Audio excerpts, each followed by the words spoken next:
What up, friends? Robin Black here, home studio, I guess. We're going to repaint these walls. I'm thinking orange. So if you're listening on podcast, they're currently a very bright yellow. If you're on Stitcher or SoundCloud or iTunes, thank you for listening.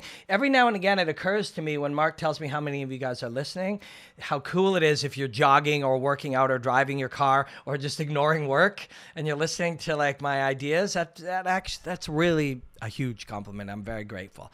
But if you are a podcast listener, you haven't seen the glory of this obnoxious yellow. I think we're going to repaint this when I get back from a couple of trips. I'm thinking orange. If you're watching on YouTube, tell us what you think. It's got to be something that, captures the light. And we're not experts in lighting and paint, but I think orange will be cool. What do you think, Mark? Orange or red? Yeah. Orange or red. Yeah. Something about red is a color that kind of inspires passion and stuff. And orange has a little bit of an edge. Anyways, we'll think about it. This is Enjoy the Hostilities 4. We've been up on YouTube and SoundCloud and all that for 15 months now. And over the last 2 or 3 months, Mark, so what we're always looking to do here, us and you guys, the royal all of us, is improve at things, learn shit, and then apply what we learned and improve. And Mark figured out, as I would say, let's shoot these 7 or 8 different things. He's like, dude, just do it as one long podcast. He'll do the hard work and slice it up and label it different and break it all up. But then this way, you can hang out for an hour, hour and a half. We're going to get it up to 2 and 3. It's just been really busy. And then we can break it up into smaller parts for people who like that. And it's been really great. Feedback's been killer. That was really all Mark's, planning and strategizing and focusing. Sounds like a simple thing, but things that are simple are not always right in front of your face. Takes a while to figure it out. So to do this properly, we break the show up into different segments. It also stimulates thought differently. It brings us to different places. And so some of the segments, I got a thing here. I'm also about to sneeze. I do have a cold. Excuse me. Mark might have edited that sneeze, might not have. I didn't sneeze right into this, so maybe he didn't. Fighting is about fighting. This was the first thing we did, and it is geared at taking our adventures through the world and trying to find some useful ideas or lessons for you guys. Because the world, like 90% of us, or fucking 60%, I don't know. It'll move towards 90. We're kind of entrepreneurs. We have our own businesses. That's the direction everybody's going. Mark, you're starting or have already started a bong company, right? Do you have a name? Yeah, Funky Buddha Head Shop. Funky Buddha Head Shop. Okay. Mark has a bong company. You guys have, some people are like sell shit on Instagram. Some people drive Uber. Like this is where we're going. So we're doing that. That's the nature. I'm an independent guy. I'm a freelancer who studies martial arts. In doing so, it's gone very well over the last 15 months. We've done very well. And as a result, and had some setbacks. And as a result, learned a lot of shit. So we try to share it with you guys. And some people have been very, very cool about that segment. Then we're going to do some Ask Robin Black today. We got some cool questions. Some of them are about Tyron Woodley and Darren Till, and some of them are about Khabib and Conor.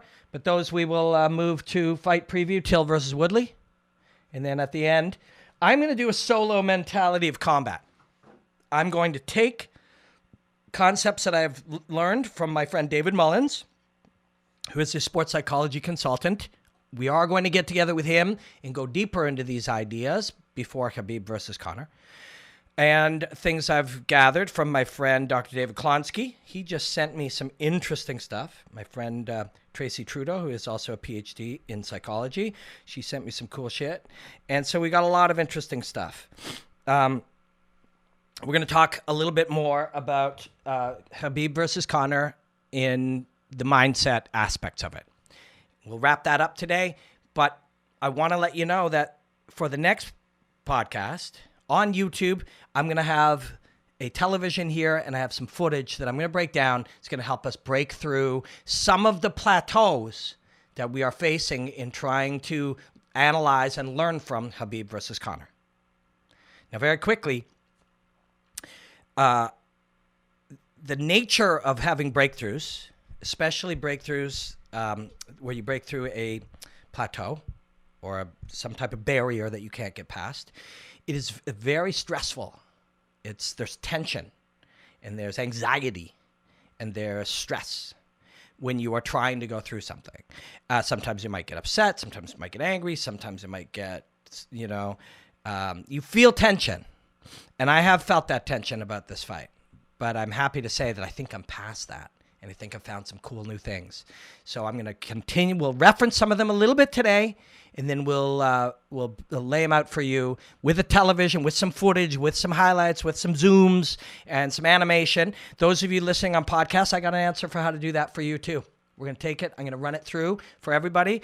And then after, distill the details and give it to you audio only. So I'm very excited about this. This is probably the best and most, for me, as somebody who's studying martial arts, yes, my job is to tell the stories and share the beauty, but I'm also trying to grow as a martial artist and an analyst and somebody who, is trying to learn and grow and evolve myself. And this is some of the most exciting breakthroughs that I've had. So we'll be setting that up today, and we'll be sharing that next week before Conor versus Khabib. I will be in Vegas for Conor versus Khabib. So segment 1, fighting is about fighting. Some people hate that name. We don't really care. It's just a name, right? What does Google mean? What's Nike? Like in McDonald's, like there's no such thing as a great name. You make the name. So I want to tell you a little bit about my adventures coming up and what's been going on to get us there. I'll be, I'm hoping to give you something of value that you can use. So this week, by the time you're watching this, depending when you watch it, I'm maybe on a plane or I may be in Portland or Montreal. Because in the States, I'm a freelancer and I do a lot of work for TSN. That's my primary job. It's my number one. And we are the broadcast partner for the UFC, and I represent and present and analyze the UFC for Canada for television. It's a wonderful job. I love it. But I am also a freelancer, so I commentate for other people, and I analyze other things. And my friends at the UFC at different times have said, we understand. Of course, you're a freelancer. You've got to go out and make a living. So I've did some Bellator analysis, some 1-minute breakdowns for them. And now DAZN in America, not the Canadian DAZN, the U.S. DAZN, DAZN, they are the Netflix of sports. They're the one of the broadcasters for Bellator, and they've asked me and my friend Bobby Torrance, who I've worked with before, brilliant producer, to go and create some Bellator custom content just for them, just for their platform. So you will be able to see it on DAZN in America. And I'm going to Portland tomorrow. I don't know when you're watching this. I may have already been, to get a few hours with Chael Sonnen. Bellator set it up for this platform and for myself. And we're going to analyze Sonnen versus Fedor. Probably talk about Fedor versus Mir. We're going to talk about Mitrione. We're going to talk about Bader and a number of other fights. We're also going to get to know Chael in different ways. I know him pretty good. I like him. We're going to maybe get pedicures. Just him and me getting our feet done, chatting about fighting. We're going to do a bunch of stuff. And I jump on a plane and I go to Montreal and I do some semblance of different analysis and discussion and interviews with Rory McDonald. And then from there, I jump on a plane and I go to Bucaramanga, Colombia, to commentate Brave CF 15. So if you would, follow Brave CF. It'll be live on Flow Combat next weekend, the 7th, September 7th. And I'm honored to commentate those fights, and I'm honored to go down and meet everybody on the team. It's going to be exciting. So it's the tricks for me and the lessons that I have learned in putting these things together is about sort of time management. And it's not sexy. Time management isn't sexy, but you got to figure it out, man, because to be able to structure and juggle these things in such a way that you do your highest level of work for all of them, for TSN, for this DAZN, for Brave Combat, for BKB, bare knuckle boxing in England, for all of these different clients, because this has been the nature of my job. Number one priority, and this is where I'm hoping to share something with you. If you do this type of work, any type of work where you're finding clients, your number one priority is to bring the ultimate value that you possibly can for them, right? Your job isn't to find work. Your job is to deliver work, high-level work, the best work you can do. And so much of your work is going to be outside of that: preparation, study, learning, being ready. Because when you go into a fight, or you go in to do a television program, or you go into a meeting, or you go in to pitch something for somebody, those moments are a reflection of the preparation that you did. All of it. So your job isn't pitch some company on this thing, or, commentate this show, or fight Rory McDonald in a cage. Good luck with that, by the way. Your job is to do extreme amounts of hard work and learning and preparation, so much so that you're building the content of what your knowledge is, step one. And then two, you have to build the ability to perform. And I'm going to talk about that. If you are watching just this segment, you can find it in Mentality of Combat. There's a certain amount where your preparation is preparing content. So right now I'm focused on Khabib versus Conor for TSN. I'm going to be in Vegas covering it. Gathering all the data that I can. Who they fought, when they fought them, what happened, what their coaches said, why this happened, analysis from physiologists about their body, analysis from cardiovascular experts, whatever we can gather. We gather. We learn. But at some point, you have to stop gathering content and start gathering the ability to perform it or present it or be ready. Your ability to perform. And I did jot this down, this concept. So I text myself sometimes when I'm coming across interesting ideas. And this is from a book called Presence from Amy Cuddy. And I just have to find my text to myself. Here it is. At some point, you must stop preparing content and start preparing mindset. Okay? And that's an interesting one. We will, again, if you're consuming the whole podcast, we will be getting to the Mentality of Combat, Khabib versus Conor, later in this hour or 90 minutes or whatever this is, or 2 hours. But if you're not, you can go find that after. Mindset isn't some nebulous thing that Dominic Cruz has because, he's mentally tough, or that, why was Cody Garbrandt is too emotional, or, but TJ Dillashaw had a great mindset. They aren't attributes. You train these things, you prepare these things, and they are trainable. They are improvable. It is the ability to do these things is all just skill development. And that becomes a big focus of what you have to do. You have to be ready, develop your skills at all times. So again, Amy Cuddy, Presence. Get that book. It's really, really, really unbelievably good. It talks about being able to be at your best in the moment. And that's everything. That's everything. And to do that, you have to prepare. And that gets me back to what I was saying about time management. You have to schedule the time to prepare. You can't just be like, okay, well, Sunday I'm in Portland. I got to prepare for that. I got to prepare. I got to read. I got to consume. I got to think. I got to, whatever my way is. And if you don't have a way to prepare, then you got to prepare to learn to figure out how to prepare. This is all part of it. This is all a part of it. And I'm very fortunate. I put out 15 breakdowns a week. We do a podcast, and I have all of these clients and travel and stuff. And people ask, how are you able to do it? It's all just scheduling. It's all just a game of scheduling. And that's the part you have to improve. It's not sexy. It's not sexy. It's a lot sexier to talk about, the cool gig that you got or the high kick that you landed or whatever. The high kick landed because of the hard work. The hard work was done because it was scheduled. It was scheduled because they had good time management. It all dates back. And so you're in a constant state of trying to improve those things. But they're not intimidating. I mean, they can be. It can feel that way, but they don't have to be. They don't have to be. It's just one step at a time. One book. One section of learning. I'll leave you with this. Hopefully it's of some value. Maybe you see it in your own way. But my friends will ask me, how does your business work now? Because you have so many things, and they'll look at, they're like, do you get paid to do those 1-minute breakdowns? Because that's the thing most people see.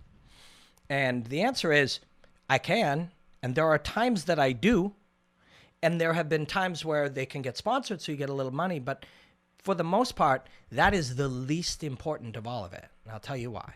And maybe there's a way this translates into whatever it is you do. My main income, my main job right now, so trying to monetize your YouTube channel or your Instagram or those things, that's a priority mostly because I want to make Mark a living. The way I'm currently making a living is because I have some value that people can see, they hire me to do stuff.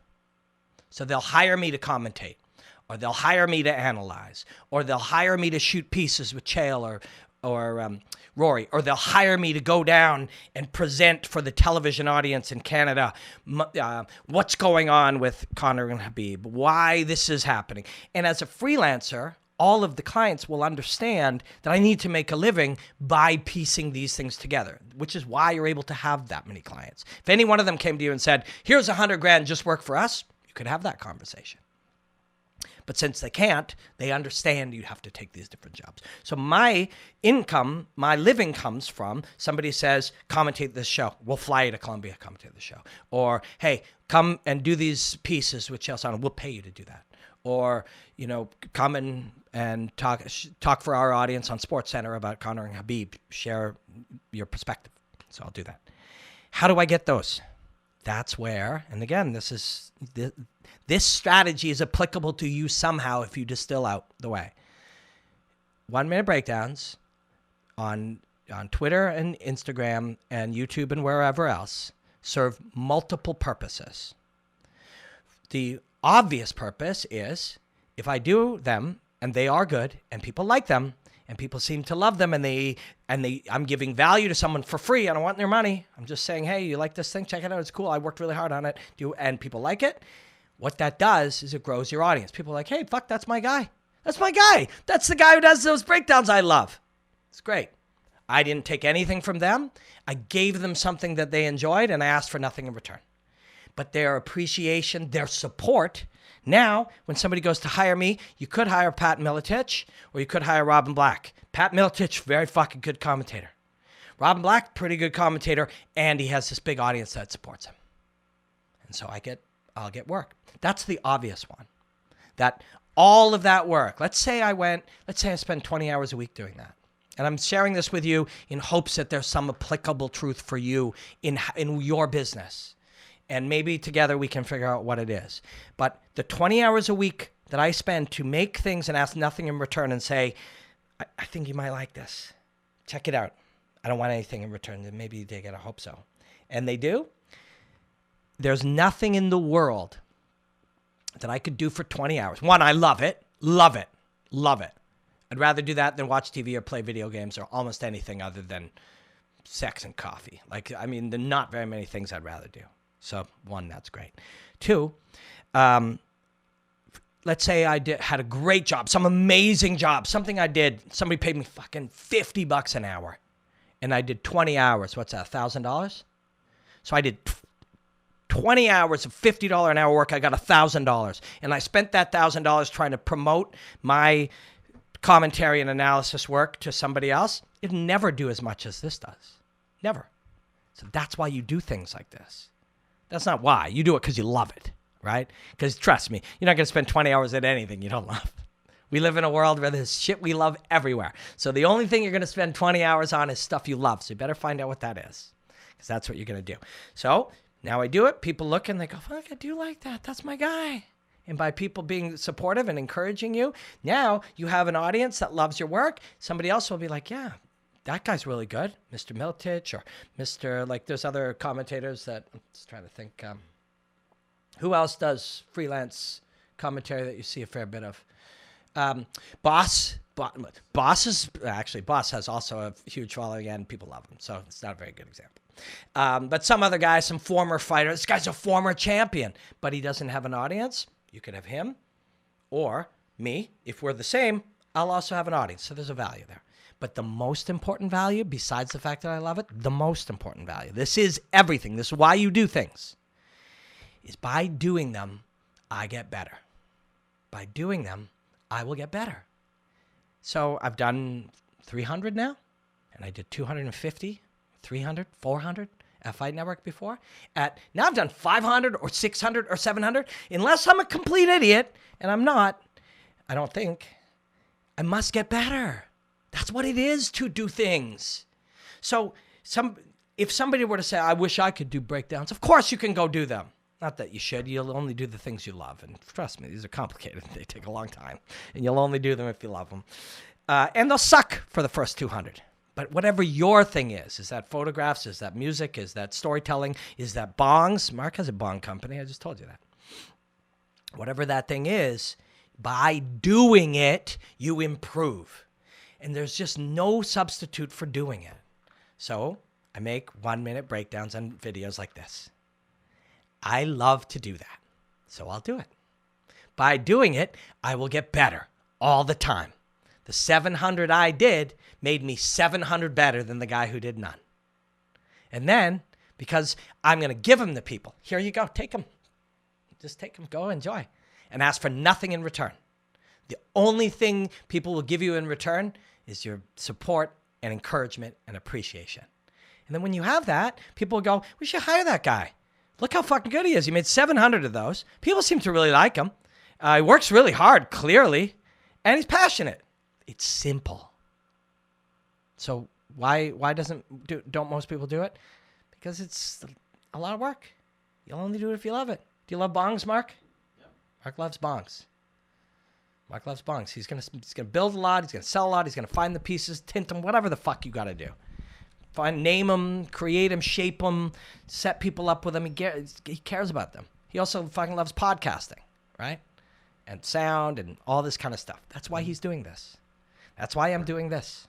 So I don't know. Otherwise, I'd still be working at the bank. Otherwise, you'd still be working at the bank, and that fry your nervous system sitting in there. Or actually, I probably would have been dead by now because I would have committed suicide. Yeah. So suicide is not the answer. Suicide is actually a horrible reaction to the stresses of the world that we live in.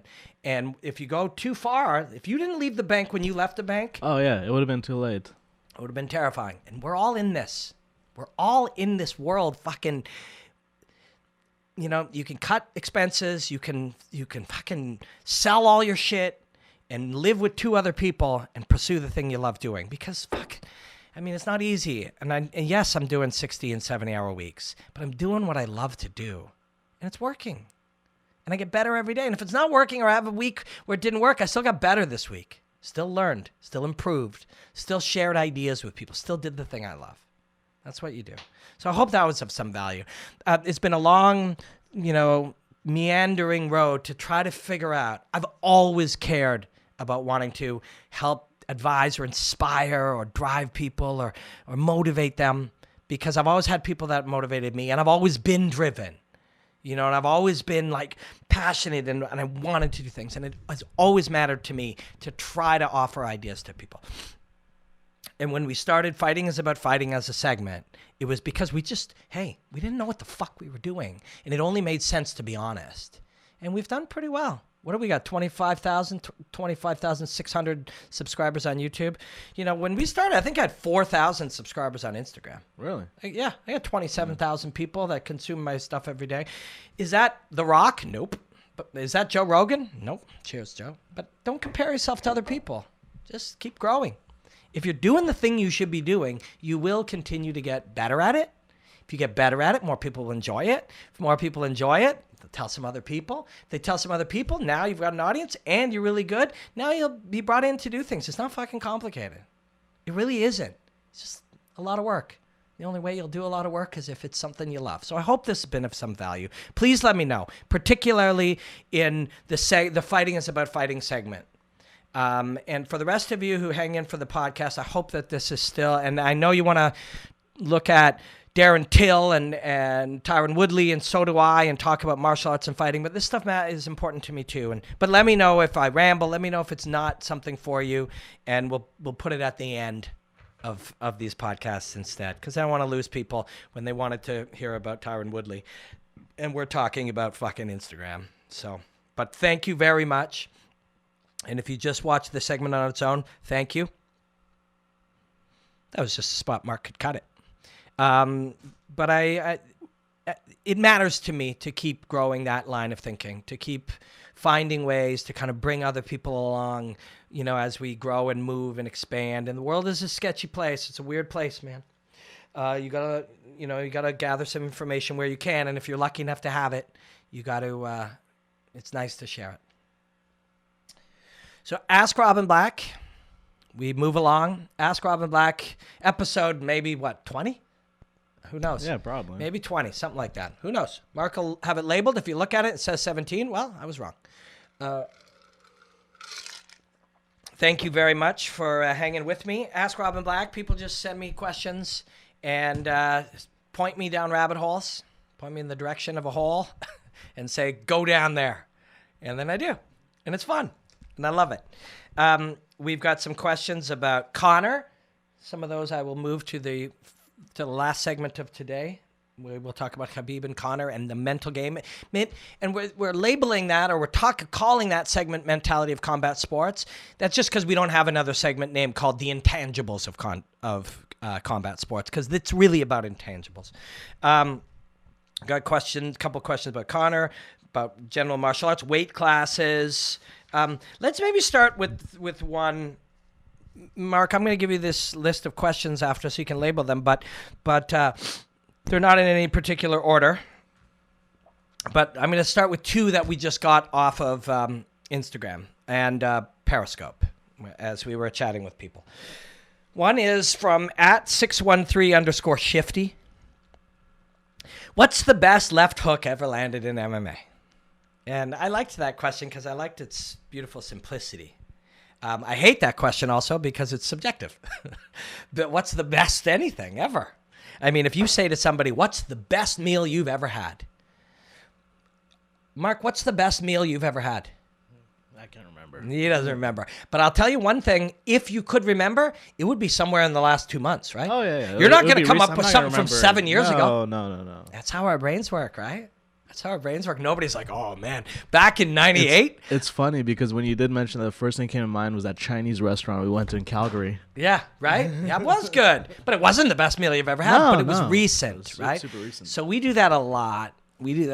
Who's the GOAT? Although that's a separate question. I'm not going to go down that rabbit hole. But the GOAT, which is, of course, greatest of all time, GOAT, is often somebody very recent because the level of skill, knowledge, awareness, understanding, it advances. But best left hook ever landed in MMA. Question popped up. A couple came to mind. Mark and I were blabbing about it on Periscope or Instagram or wherever we were chatting with people live. And a couple came to mind immediately. One quick that is meaningful is Michael Bisping. Michael Bisping, Luke Rockhold. Mm-hmm. Bisping, coming forward, steps outside Luke's. Luke throws a right hook from southpaw, and he's got a shifty game. Like it really is. That Luke Rockhold right hand, and you know, people got real horny for the term check hook. Mm-hmm. Which is sort of a slang term. You check the chin with it. You know, it isn't a fully defined concept, or 3 different boxing coaches will define it in 3 different ways, but sort of a little slam, a little, slip outside. Often it steps outside and lands, but Luke also lands it from the inside over top. So it's not always what some coaches would call a check hook, but that's irrelevant. That these arguing over the word is not as important as marveling at the movement, right? So Luke has this beautiful right hand forward hooking punch that he lands in a multitude of different ways. And Mike and his coach, Perillo, who I only met after Mike lost. Well, I've met him a few times, but I only got to hang out with him over whiskey kind of thing after Mike lost to George. I went to Mike's after party in New York. And we chatted a little more there. He's clearly a brilliant coach. And Mike was actually in Toronto when that fight came up. Yep, he was training. And he was training with a guy named Jorge. Who ended up in GSP's corner that fight. Yes, that's right. Jorge Blanco. Sorry, Jorge. Jorge is a brilliant coach, not super accessible because he's very high level. Guy like that, he has, I believe, another career as well. But a guy like that, he did offer to train me, do some privates with me. So I'm very thankful. I hope I get to take him up on that at some point. But mostly he trains highest level people. So unless... Well, I don't know how accessible he is, although he has taught at a place called Open Mat here in Toronto at different times. But mostly he concentrates on the highest level of fighters. And there was footage of Mike training with Jorge at Open Mat in Toronto, and he was throwing that combination. So Perillo will definitely deserve some credit for helping develop Mike, but so does Jorge Blanco. Incidentally, I ended up going and taking Mike's place to commentate Shooto Brazil. Mike was booked to commentate Shooto Brazil that week, and I left my fucking vacation in the middle of, I was in Mexico and left. So this is a meandering tale about left hooks.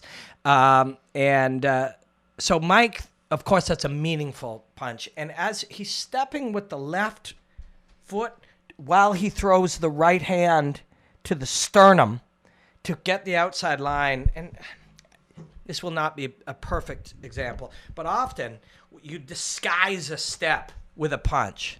See? So this foot, I want to step out to a new angle. And this is an old school thing, but you see TJ Dillashaw does so much of that because Dwayne is a fucking genius.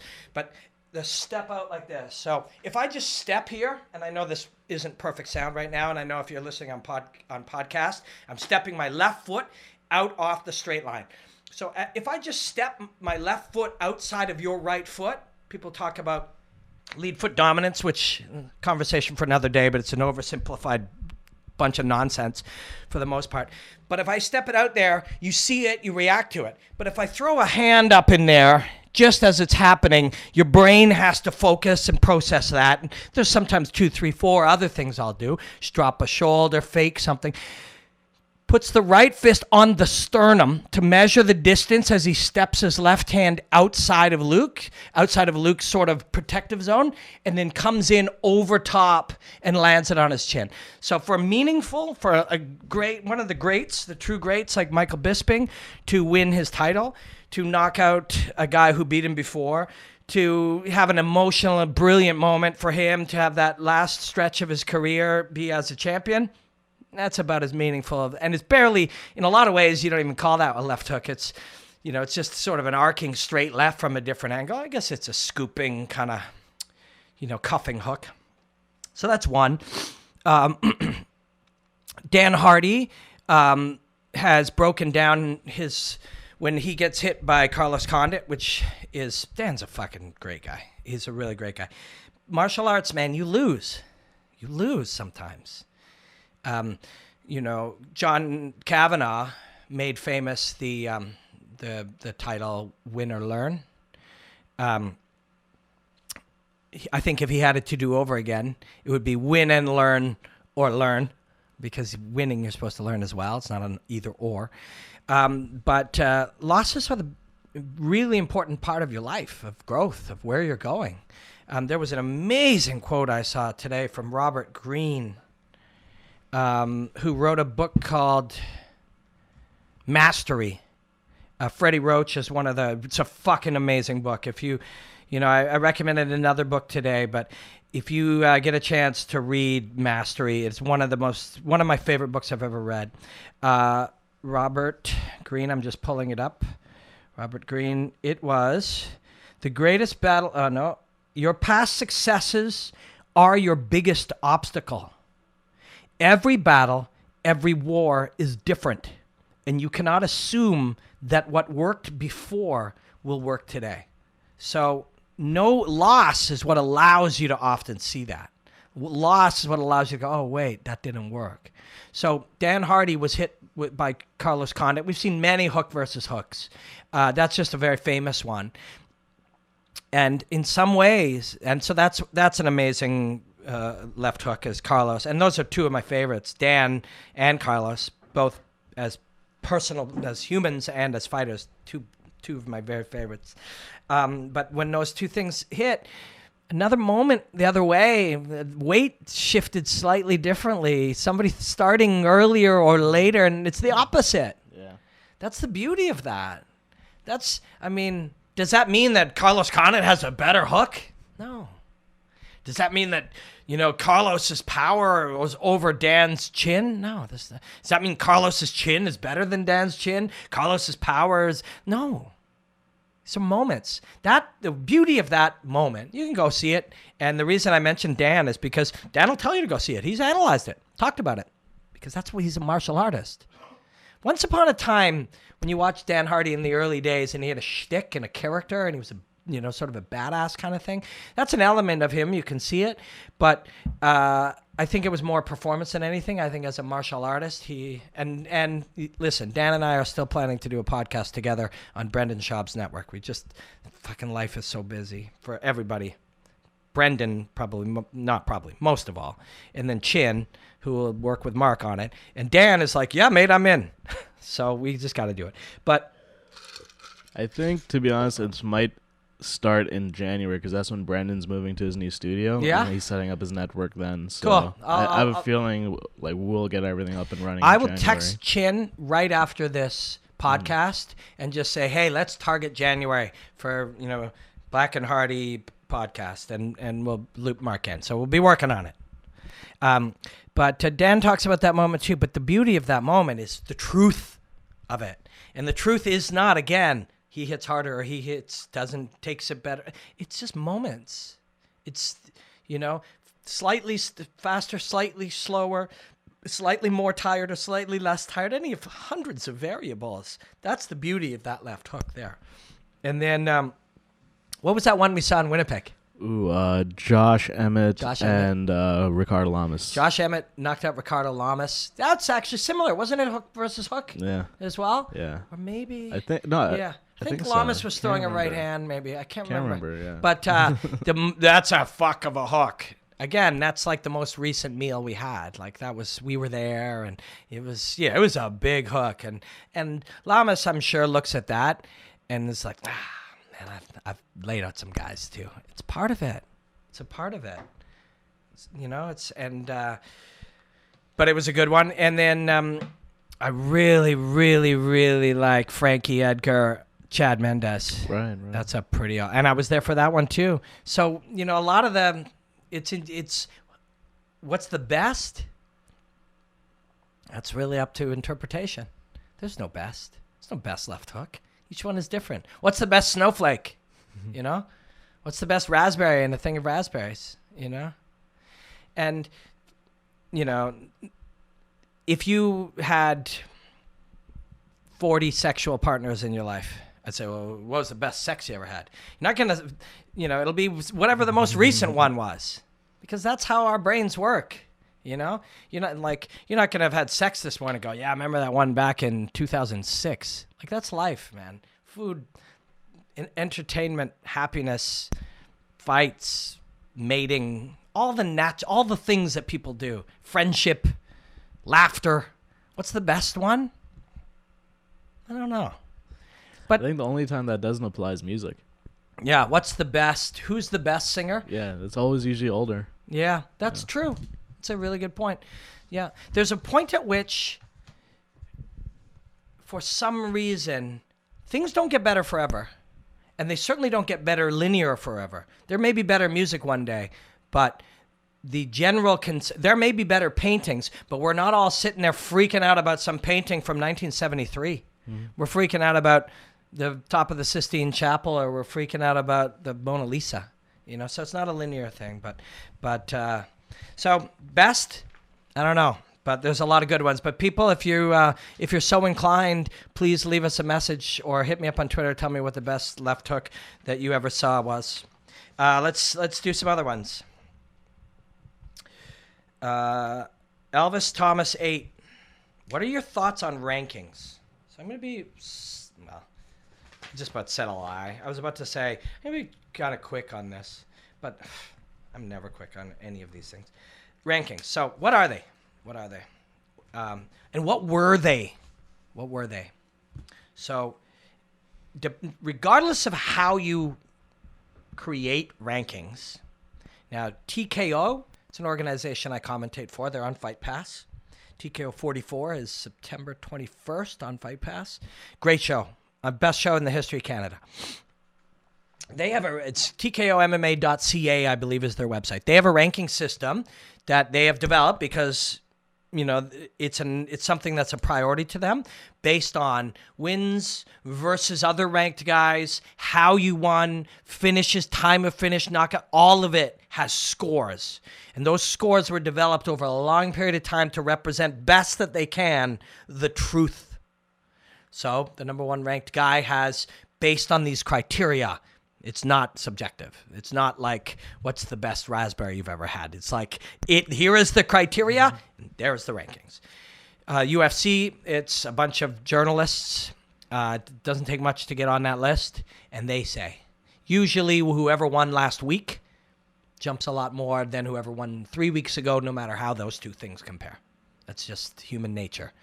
I used to call journalists tomato cans because tomato can is a term for, you know, like lower level boxers. And I've softened on that. I've tried to become a slightly kinder person over time. It's the least we can try to accomplish in our lives. But to factually speaking, a very large percentage of people who cover UFC have no actual intimate knowledge of fighting whatsoever. And that's no different than people who cover football or music. Now, some music journalists, of course, were musicians, and the odd football journalist played football. But for the most part, you know, watching a lot of fighting, but not really, you know, doing it or physically understanding how the body works or whatever by first person, you don't know a great deal about fighting. But they do, these are people who care, and they do the best job that they can. So they rank it. So regardless of how we achieve this ranking, what are they? What is rankings? So if we go back 20 years or 30 years in boxing or any other sport that has rankings, wins and losses over whoever on the way up achieves the ranking.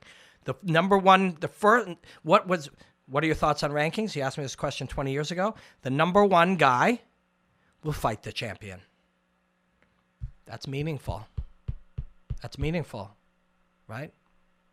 I mean, you can't bullshit that. Now, you can argue whether or not he should be one or he should be one. And the reason that those such debates and arguments and controversies were good was because this mechanism, the rankings, created what people who give a shit about this kind of stuff called engagement, right? If we were engaged, and you see it all the time, people on Twitter or whatever, Conor's going to win, no, Khabib's going to win, and they'll argue for days. Those guys are engaged. They're buying a fucking pay-per-view. That's what the machine cares about. The machine is trying to make you do something. Buy something, watch something, talk about something, share something, like something, engage with something. Their goal is to create action in you. So any type of debate is good for that machine, for that thing.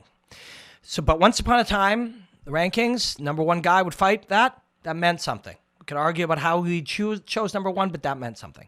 Today, we all know that's not true. Right? Yeah, the money fighter. Yeah, I mean, it has nothing to do with it. The only reason that matters is if it happens to coincide with the most popular guy. Whoever is top 10-ish, based on this very loose criteria of people who don't have any intimate knowledge of fighting itself, making a arbitrary list and then putting that list there. If the guy who happens to be one or two also coincidentally happens to be the most popular, he will fight. But if the guy who's number 4 is the most popular or becomes the most popular in one big moment and says some crazy shit, like Cowboy Cerrone has always been favored and loved, but right now he's also like hot because he fucking talked about like the people at his team and, you know, talks some people say talk some shit. Felt to me like he just told the truth as he saw it. His truth, not mine. It's none of my business. But things like that will actually get you that fight more than the 1 or the 2 or the 3. I mean, Mike Perry, we like Mike Perry, right? Love Mike Perry. Fucking love Mike Perry. Can You got us you, the if you go tickets. on the thing, can you tell me what number he is in the rankings? Yeah, let me check. Like, Mark's going to look it up. I'm going to say he's like, welterweight rankings, maybe like number 7 or 8. Maybe higher. Although, if he actually was not so interesting and exciting, he might be 10. But with that, he'll get a little extra flavor bump from the people who create the rankings, the people who rank that.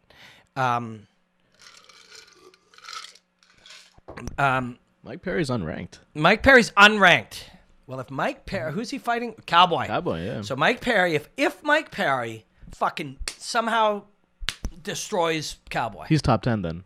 Without not only they'll make him top he's number 10. 6 Or 6, yeah. and he will fight for the title. And don't fucking think for a moment he won't, because the rankings don't matter. It's a mechanism to create debate or discussion or engagement to make you take some action. Tweet something, write something, click something, like something, buy something. It's there to make you do something. It's got nothing to do with anything. It's there to trick you. There's nobody evil trying to fucking do anything to you. This is just how our systems take shape, right? It doesn't mean anything. So what are my thoughts on rankings? There's my thoughts. There's no judgment. I'm not judging it. You can like them. You can be mad. Robin, what the fuck are you talking about? Rankings matter. They should. I mean, I think the guy who's the number 1 guy should fight the champion. But I'm not in control.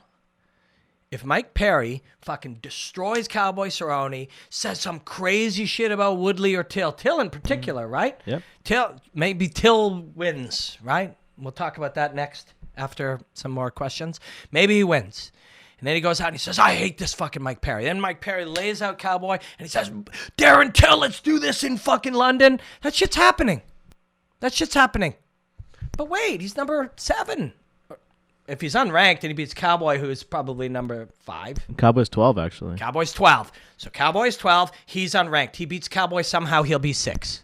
Guaranteed. Something very similar happened to Darren Till when Yeah. he fought Cowboy. Yeah, Darren Till. So Cowboy was 12. Darren Till was unranked. Or 10. Cowboy's Something maybe of that 7. nature. Yeah, Cowboy Darren was a little Till bit higher. beats him. Yeah. Is that it? Then he fought Wonder Boy, who was number 1. Yeah, and now Till's And number now 1. he's there.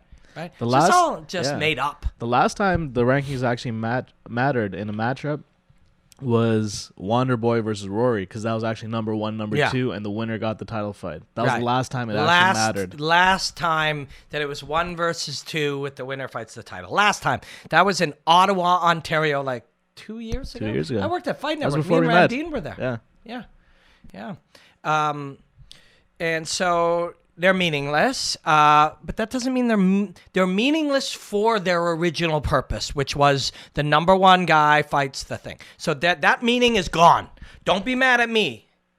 I'm not saying it should be gone. Neither am I supporting this. In fact, I don't have a dog in this fucking debate. So this has got nothing to do with me. It's an observation of the truth as I see it. This is not my judgment. That original meaning is now gone. So it's gone. So if it has some other meaning to you for your importance, or because you like to know that this guy's won and why the fuck isn't he fighting, you like to fight for that or champion that, don't let me stop you. And that's meaning for you. But for its original purpose, which was to give us an outline of who would fight next for the title, clearly that is over. It's been over for a long time. It's irrelevant. And that's that. I guess I think that's it's more or less used now as a marketing tool for Yeah. the UFC. Like the number 4 guys Yeah. fighting number 3 guy. This is why you should tune in, as opposed to Yeah. so-and-so's fighting so-and-so, because they won't know where they rank. yeah. The casual fans. For some people that is more meaningful. But because the reason that there's 2 belts in most divisions now is because the number 4 ranked guy versus the number 6 ranked guy doesn't necessarily get anybody jazzed. But for the middleweight interim UFC title, they figure that gets people jazzed. I don't think it actually does. I think this is my belief, it's harder work to show people the inherent incredible nature of fighting itself. That's harder work. I started that 10 years ago doing that. And the small amounts, you guys, you know it. You see it. It took a long time. Now, I don't have the giant platform to do it. One day, bigger platforms at different times. TSN's big platform, different places. But it's a lot of work. But people are attached for life. The number 7 versus number 3 guy, nobody gives a fuck about 7 or 3. Holy shit, those guys are fighting. Look how skilled they are. Look how special they are. Look how unique they are. This is once in a lifetime. We don't have to be told once in a lifetime or winner gets a title shot or inherently. Stephen Till versus Tyron Woodley is an incredible moment. 2 very special combat sportsmen who have dedicated their lives to this will now fight. That is inherently brilliant. That's hard work to teach. And we've wasted a lot of time not doing that. But that's the way. It isn't the number 3 guy versus the number 1 with a title shot on the line for the interim something. If anybody thinks that's what's selling this shit, they're old and tired and they're fucking hanging on to old concepts. They're not thinking about what young people, what the Instagram generation, what the YouTube generation, what the digital people, what the AI and the 3D and all of these people who are living in this world, they don't care about things like that. I know it matters to some, and it should, and don't get rid of it. But that's not your primary marketing. If the numbers drop or engagement drops or, the connection of the audience drops and you keep doing the same thing, that's on you. Who am I talking to? Who's ever doing the same things, right? But anyways, rankings, they don't mean what they once meant, so they mean whatever you choose for them to mean. Belt, we're kind of getting to that point as well. Does that mean that I'm a hater? No. Because once you remove all that stuff and you just get right into it, who is this man and who is this man or this woman and this woman? Where'd they come from? What do they do? What do they mean? What do they dream of? What does this mean to them? What is this moment? What is their life led? Fuck, that's more special than any of these mechanisms. And that's why I think Bellator is really on the mark with their Grand Prix that they're doing. Forget the rankings. Just get the best welterweights or heavyweights you can. Toss them at Grand Prix, see who wins. And that creates a storyline on its own. Bellator is doing well with that. And then there's a small show popping up called MMA Pro League. And they're doing their first show at the Hard Rock in Atlantic City on September 5th. Shout out to Mark and the team over at MMA Pro League.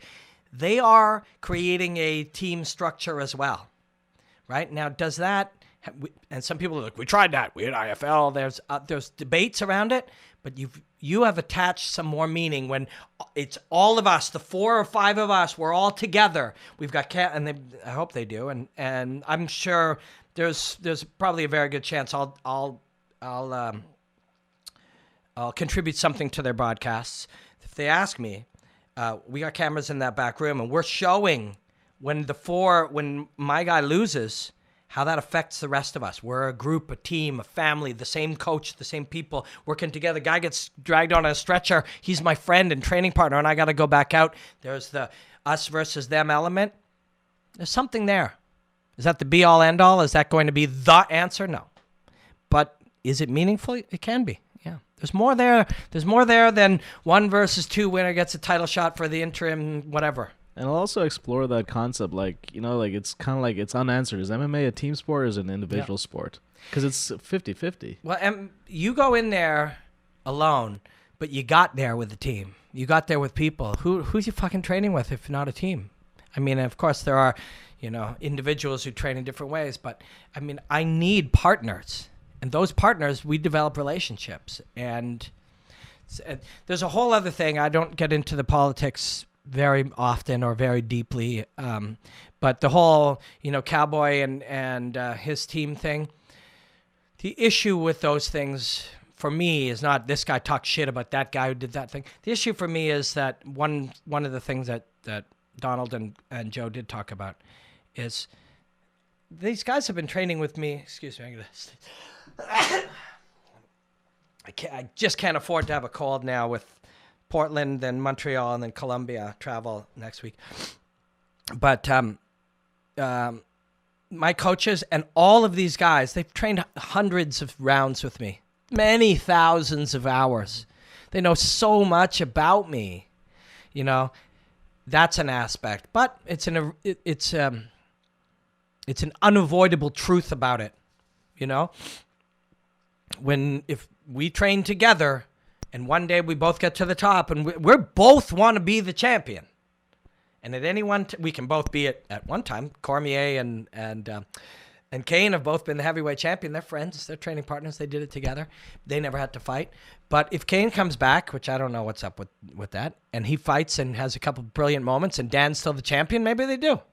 Although they fucking fought each other hundreds of times with big mitts and I also headgear. think, like, because of that, like, guys like Overeem really benefits from that nomad lifestyle where he'll go to the gym for a while, learn what he can, share techniques and all that, and then move on to another gym. That's why he's always evolving. I haven't fought in 5 years or whatever, 4 or 5 years, and I'm too old now. But as a martial artist, because I travel a lot, I live sometimes here in Toronto, and my wife has a show in Stratford all year, so I'm there a lot. And I train Muay Thai there, and I train Muay Thai here today, here at Southside with Evan Boris, and there with Joe Tipping, Crew Joe out in Stratford. And I'll train jiu-jitsu over at Stratford BJJ, and then I'm going to be in Portland this weekend. I might go to Gracie Baja while I'm over there. On Monday, I'm going to train with Faraz Sahabi, I hope. And you learn so much as a martial artist by traveling. I mean, early on, when you're young, you need a leader because one coach will tell me that I stomp a particular way and turn my hip, and the other one will tell me to pivot that foot or drive the ball into the ground. And I need to know enough about martial arts, which later in your life you do, to know that they're both right, and they're just variations. And variations are good. And then you learn about what is a variation and it makes you think, well, what if I also do this? Now that you understand how the body moves and shifts and tightens and releases and the difference between relaxation and engagement, you can take all of those things and gather all these different knowledges from different people. And if you go and you learn, I trained Kung Fu in China, and it was fucking amazing. And that's not wrong, or Taekwondo isn't wrong, or Muay Thai isn't wrong. They're different. So it's really valuable. Even doing karate with GSP's guys. Yeah, I did karate with George St. Pierre and his guys. Amazing stuff. But was that about rankings? Is that what we were talking about? Yeah, okay. Rankings. Well, this is what we do here. So we're going to talk about one other thing which is related to this topic somewhat. Dan Moista. At Dan Moista. The game is evolving so quickly, it looks like the Thai clinch has all but disappeared at the pinnacle of competition. Is this your observation as well? The reason I went to that right now is because that does carry on to what we were just saying. I have a bunch of questions, and in typical Robin Black way, I'm taking a long time, so we won't get to all of them. But I went to that one because it carries on to what we were just talking about. So I just did a breakdown. It's on my Instagram at Robin Black MMA. By the time you hear this, it'll be one of the 3 or 4 on the front of it. And Manny Pacquiao draws out Ricky Hatton's left hand, and with his right hand, as Manny is throwing his hard, powerful left to Ricky's chin, Ricky is throwing a left jab, or throwing a punch with his front hand, and Manny just ever so gently catches it. You call it parry, call it what you like. It's just a word. But what happened is he just takes the force of it and ever so gently applies an outside pressure to just gently guide it past his face. As the punch is coming, he guides that past his face and drills his own in and puts him to sleep. That's Wing Chun. That's fucking Wing Chun. That's what that is. Right there. And that was pointed out to me by @ChinaBoy today, but I've been pretty obsessed with Wing Chun. I was talking about it and looking at it a lot when I did a seminar with crew Jeff Harrison in Ottawa recently. Inside moving, redirecting, shaping, pushing, trapping, Wing Chun has been playing that game and perfecting some of these concepts for many hundreds of years. And it's amazing. And if I said that to maybe my friend Russ Amber or boxing expert, they wouldn't argue it. But to them, it's the history of that it'll have something to do with, a boxing history or inside fighting. They'll make the connection to their world, and they should, and we all do that. But it's just I'm just applying energy to a straight line. Something is coming in a straight line at me, and I apply energy, and it goes a different way. That's just simple. Redirection. All of these concepts are what they are. Now, I'm going to show video next week, and I'm going to explain it for the podcast people. I've figured out some strategies to explain it without video for them, and on YouTube we'll have video. But a lot of what I'm looking at is the idea that these concepts are not static. And when you ask me, the tie clinch has disappeared at the pinnacle of competition. 3 weeks from now, you and I would look at this and go, that's crazy. I've been seeing this for 3 weeks straight. Nothing but tie clinch. And nothing but something we identify as looking like a tie clinch that a tie fighter uses. It is not a tie clinch. When I stand in a wrestling stance, a Thai crew would say to me, that's wrong. Or he'd say, why don't we adjust this to make you stand up taller? Or why don't we adjust this to drive your hip in deeper? This is how we do it in Thailand. Well, as soon as we add, takedowns, wrestling, grappling, grabbing of the thighs and the hips, as soon as we add, all of these other elements, cage work and all of this stuff, it is no longer really a tie clinch. But the thing that we would see where a guy grabs the back of the head, drives his forearm into the collarbone, straightens up, and either with the second side or with only one, goes in there, takes control of the inside in whatever way he wants to, and then uses knees, elbows, punches, and so forth. That particular moment, that little structure, if we were to agree that has disappeared right now, which I don't agree, but if we did, any good coach watching this would be like, holy fuck, people aren't using the tie clinch. That means they're not very good at it. That means they don't understand it. That means their training partners are doing it. That means it's become a modern, brief, temporary hole. Let's fucking start working on it. The moment that you see something disappear is the moment you should be doing it. If nobody's in that spot, it means that nobody's training in that spot. It's as if we've ignored that spot. And if we've ignored that spot, go there, because that means he's ignored it. If nobody's doing it, which is why the guard is so dangerous now. Because everybody believed the guard was irrelevant, so they trained as if the guard was irrelevant. And their training partners only trained to stand up. So the guard's super fucking dangerous now because people have atrophied in their ability to deal with the realities of an attacking submission guard. Muay Thai clinch is very same thing. You do see it against the fence. There's temporary moments of it, or using it in transition to a different grappling, to an underhook, to an overhook, to a go behind, to an arm drag. It's just used in combination with things now. But if taking control of somebody from that dominant position starts to disappear, you'll see more of it. So these things are temporary. Nothing will ever disappear. Nothing is wrong. There's nothing that a high-level, quality, talented martial artist who's athletic and knows how to use their body and knows how to control their body and is aware of their body, there's nothing they cannot do. And if people aren't doing it, somebody will start doing it. So I love that kind of thing. I just love that kind of thing.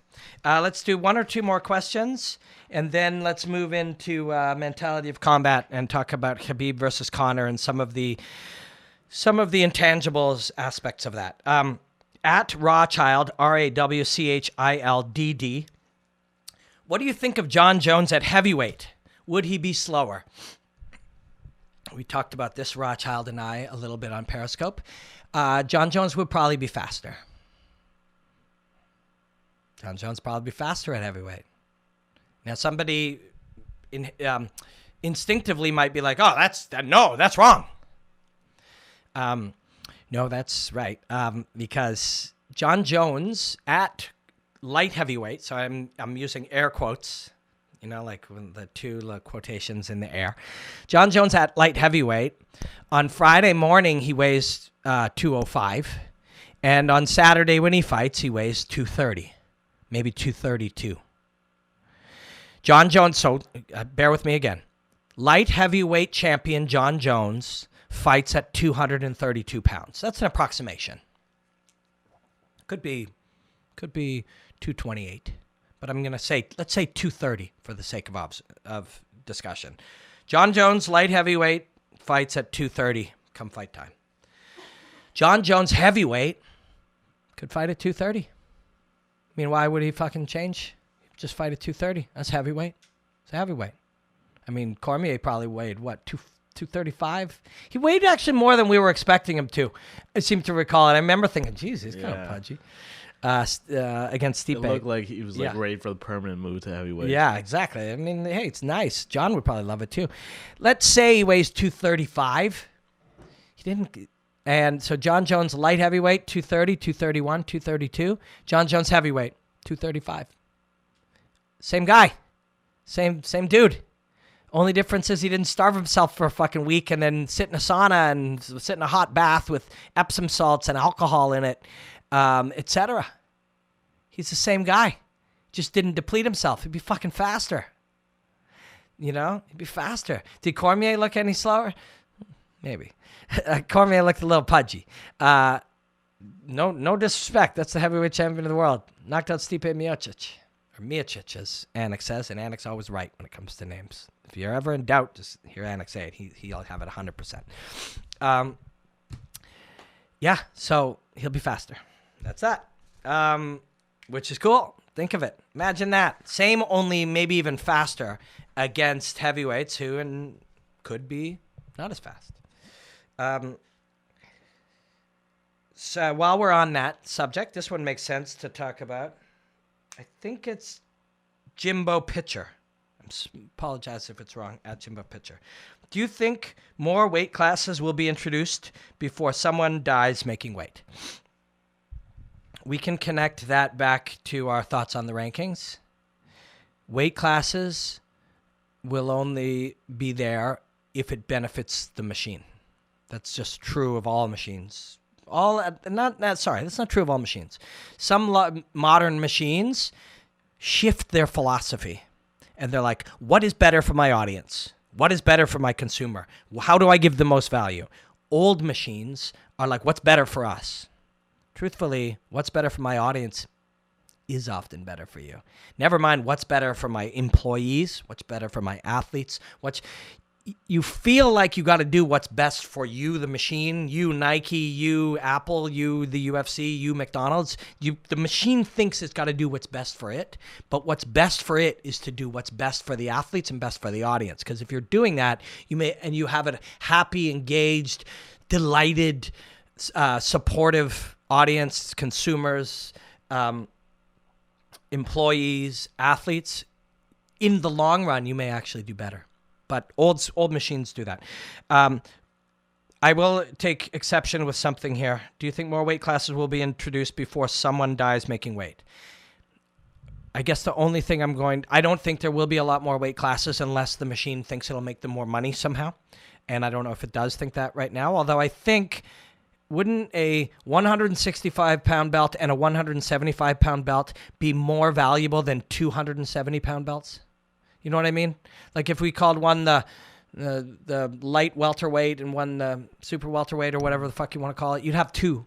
And each guy would be a champion instead of two champions. So I think they might see that because it seems logical that two belts in two divisions is better than two belts in one division. Yeah. You know, but I think it's because, like, I don't know if it's Dana White or not, but they just don't want it to be like boxing where it's oversaturated with belts. But they also didn't want it to be like boxing where they had multiple belts for everything. Yeah. And they have that. So you can try that all you want, but you're already doing it. So it's just change is hard. They're caught in a loop of make the next thing, make it quick, fill the card, fill the staff, get it out there. That's what it is to scale something. Yeah. You know, it'll most likely happen if they do 165 and 175 because this is the only scenario where it'll happen if a bunch of 155ers miss weight, and that's the concentrated weight class where there's an issue, then they might have to do something. But here's the problem. They won't. The only way it'll be done is if it's monetarily good, because none of these problems will be solved by more weight classes. None of them. So a bunch of 55ers miss. Some of them will say, okay, I'll go to 65. Others will be like, fuck that, I want to fight smaller guys. You'd be like, well, we got a 55, a 65, a 75, and an 85, so we're going to have a lot less guys missing weight. No. And we got a 95. Darren Till wants to fight at 65 now. He's not going to say, okay, 75 it is. He's going to go, where do I have the biggest advantage?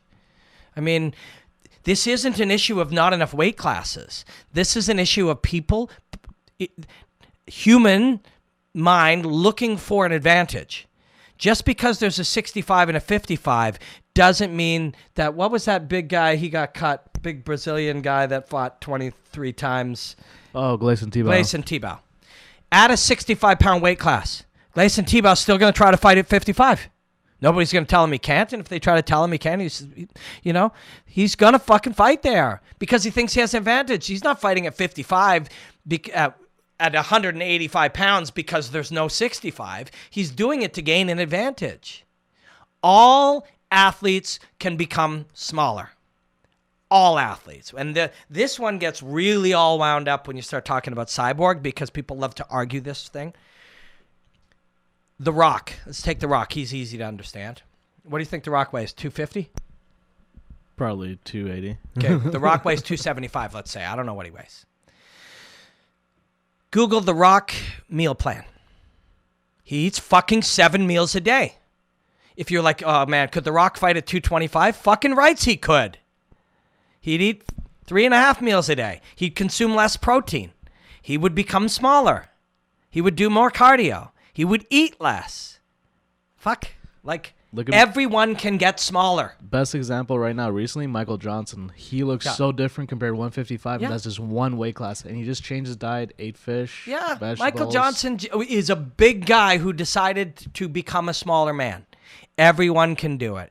Cyborg becomes the big argument because it's been going on for a long time, and different types of experts have got involved in different ways, but for her to be that size and have that much muscle tissue, she must consume a ton of calories and protein. Failure to do so, she will lose size. So it isn't like you have to do some fancy ass fucking diet. You just have to not feed the size.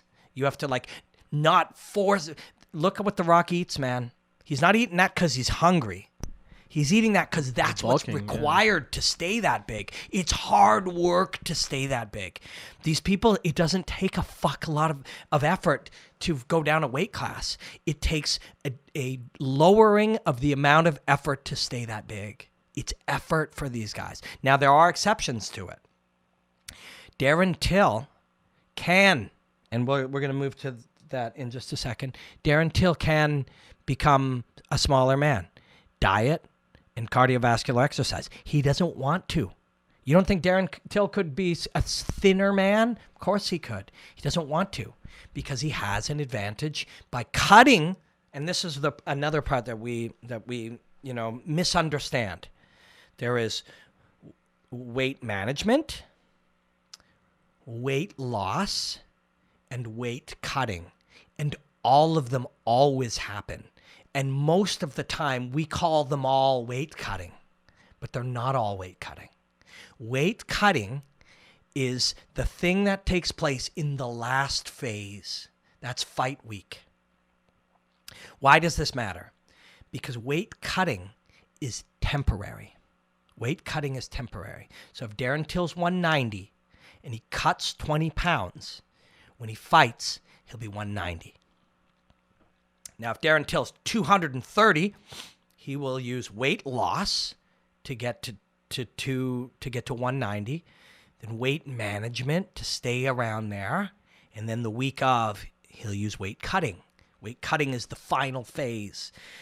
I cut 20 pounds, I stand on the scales, then I rehydrate and add carbohydrates, and I regain that 20 pounds. That's why Darren Till will be 193 or 195 on fight night, because of the final phase.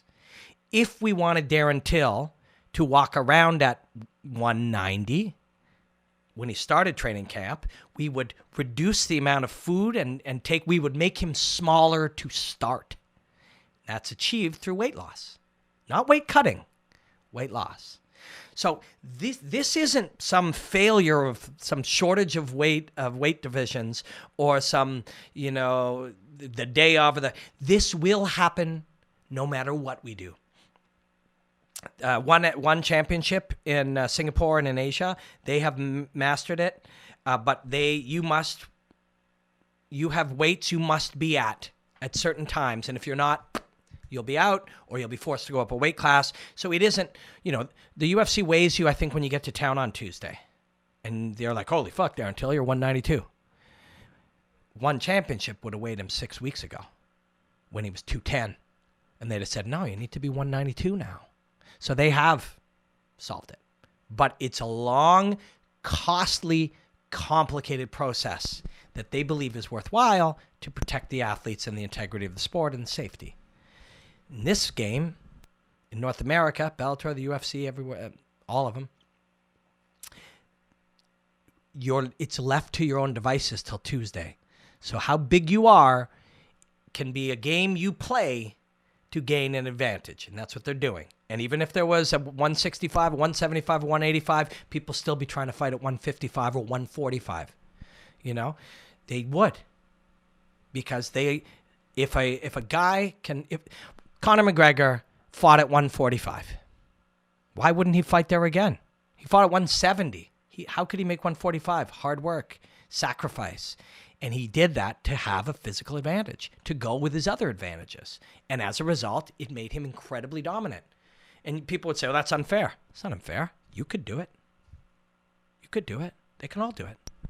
Diego Sanchez has been doing it since he started. Yeah. He started at 170. Yeah, Diego Sanchez fought at 185. He fought at 205, I think. Did he?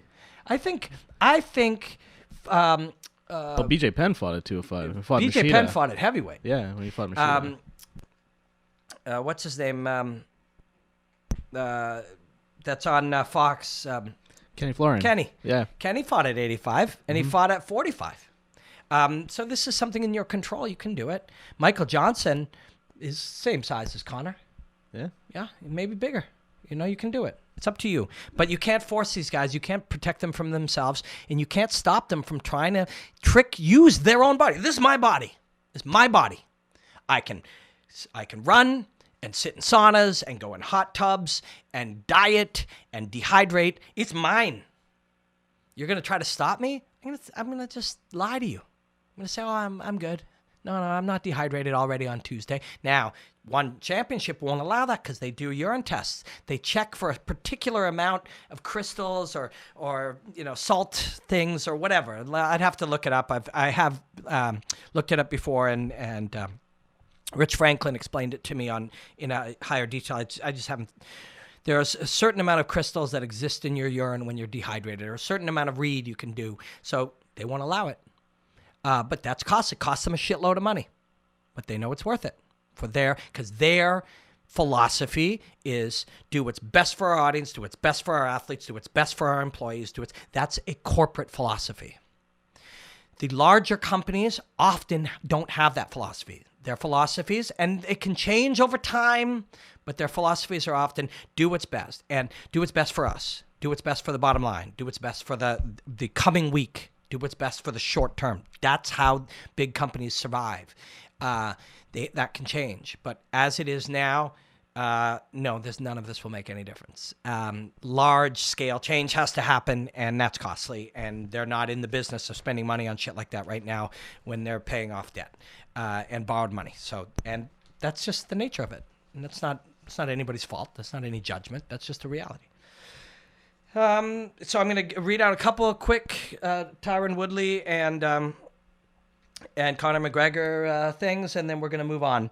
But these will come up in conversation. So this will be an aspect. I'll read them, and then I'll sign off on Ask Robin Black, and we'll move to fight preview. Michael O'Brien, MOB, BER 1999. Does it seem like people are overlooking Tyron Woodley's KO power because he's had 3 decisions in a row? People are acting like it's a striker versus grappler fight, but I think people are forgetting about Tyron's hands. And then there's some Conor stuff. I'll come to that later. So thank you for Ask Robin Black. I'm going to answer that in the fight preview, Till versus Woodley. Before we jump into the Woodley preview, I'm just going to change the battery and we can. Mark's going to change the battery, but thank you for anybody who's just watching this as the segment, and we soldier on with Enjoy the Hostilities episode 4. All right, thanks for hanging. Enjoy the Hostilities number 4, Mark, I think, and we are looking at a fight preview of Till versus Woodley.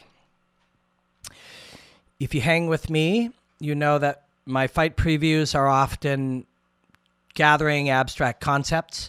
I do that because I found that there was a plateau where we were, and that's okay. It's not a judgment. I just want to go further. I don't want to be bound by just comparing categories. This guy's better at this and this guy's better at that. I found that to be limiting over time, and limitations frustrate us. They create tension, but that tension is good. It makes us agitated, forces us to try to go and find new ways. So currently I'm just looking at different aspects of what we can do by looking at these fights to learn about the bigger picture of fighting itself.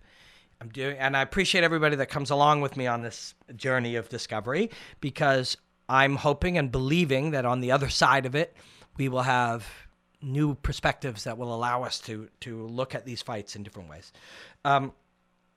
So in Ask Robin Black, people asked, Michael O'Brien asked about Tyron Woodley's KO power. We're going to get to that in just a second. But let's just first let's put out on the table some of the basic things that we know about this fight. We, in Ask Robin Black, and if you are just joining us for this segment, somewhere else on the YouTube page, or you can find it, we were talking about weight, and so a part of the conversation this week will be about Darren Till's weight. Let me just put it to you this way quickly. We'll get that out of the way. If Darren Till doesn't make weight, then he's not a welterweight. So we can fucking be done with that, because he should make weight. And Yoel Romero missed weight to fight Rockhold, then won, and then got a shot at Whitaker for the title at 185 and missed weight again. That's not a middleweight. Can he become smaller? Yes. Yes, he can. Pre-weight cut. He needs to be pre-weight cut smaller. The problem, and we talked about this before, but the problem is, one of our problems when we try to figure this out is we use the term weight cut to represent the multiple phases of weight loss, weight management, and weight cutting. Weight cutting being the last, and it is mostly dehydration and last-minute weight loss, and it's temporary. If Yoel Romero weighed on Monday of fight week 210, the problem isn't his weight cutting. The problem is his weight loss and weight management. He should have weighed 200 on Monday. Could he have done that? Of course he could have done that. He had fucking months to do that. And that all applies to Darren Till as well. If Darren Till misses weight, there are two aspects. One, currently, under the protocol he's using, he is not a welterweight. Two, he could change his protocol, be smaller when he starts his weight cut. On Monday morning, be smaller. You got fucking months to be smaller. Weight loss is something that can be achieved through hard work, intelligent diet, and burning of calories. So everybody knows how to do it. Everybody can do it. Can be done. So is he probably going to make weight? Probably. Is he going to look like death? If he does, this is on him. It's not some fucking weird thing, or he doesn't have the weight class or whatever. Anybody can lose weight in the months before a fight. Often this conversation will then move to, yeah, but he'll lose his advantage. Yeah, but he'll make weight and actually be able to fight. So that's all there is to that. How he does it, if he does he do it, how does he look? That's all on him. And the reason I say that is if you miss weight or have a shitty, process to make weight, or all drained out and it's going horribly, all of that is 100% your fault. Somebody might say, well, but it's my coach's fault or my dietitian. They didn't do a good job. You fucking hired them. So it's your fault. It's 100% your fault. Oh, well, I was too heavy on Monday. That's your fault. You should have been lighter on Monday before you started the final phase of weight cutting. So that's all there is to that. And if you grab 100 fighters who've ever fought, wrestling, boxing, Muay Thai, mixed martial arts, anything, Brazilian Jiu-Jitsu tournaments, anything, of those 100, 93 of them will say, make fucking weight. And if you don't, it's your fucking problem and it's your fault. Grab 100 fighters, 93 to 95 will say that, and grab 50 coaches, and all the good ones will say that. That's a fact of life. That's you. It's on you. And as traditionally one of the penalties, so there's a penalty, you'll maybe lose 10, 20, 30% of your purse, depending on where you are. The other main penalty that's always been there, it's part of tradition, is public humiliation. So other fighters judge you. There's 20 fighters there. 19 of them make weight. They fucking look down their nose at you. It's your fucking fault. Always. 100% of the time it's your fault. Oh, my family's something. Your responsibility was to be able to be prepared that if some bizarre curveball happened, you were ready for it. That's what it is to be prepared. To be prepared for the fact that, holy shit, the sauna's broken. You don't then go, oh, I missed weight, the fucking sauna was broken. You find an answer, or you be so far out ahead of it that you don't need that shit. If you leave it down to the very end that I need every minute of the day leading up to it, you did not do your job. You had to be prepared. What if my family is sick? What if my coach gets hit by a car? What if the alarm doesn't go off? What if the sauna's broken? You must be ready for that. You can't just leave it to that. And, oh, well, shit, sauna was broken. Or, oh, shit, I had a family emergency. You're ready for family emergencies. That's why you're out front of it. That's why you don't stretch it to the very limit. So, and this is not some Robin Black opinion. Just go ask fucking 50 fighters. Just tweet them right now and ask them. And if they take the time to answer, they'll say it's 100% your fault 100% of the time, no matter what the variable.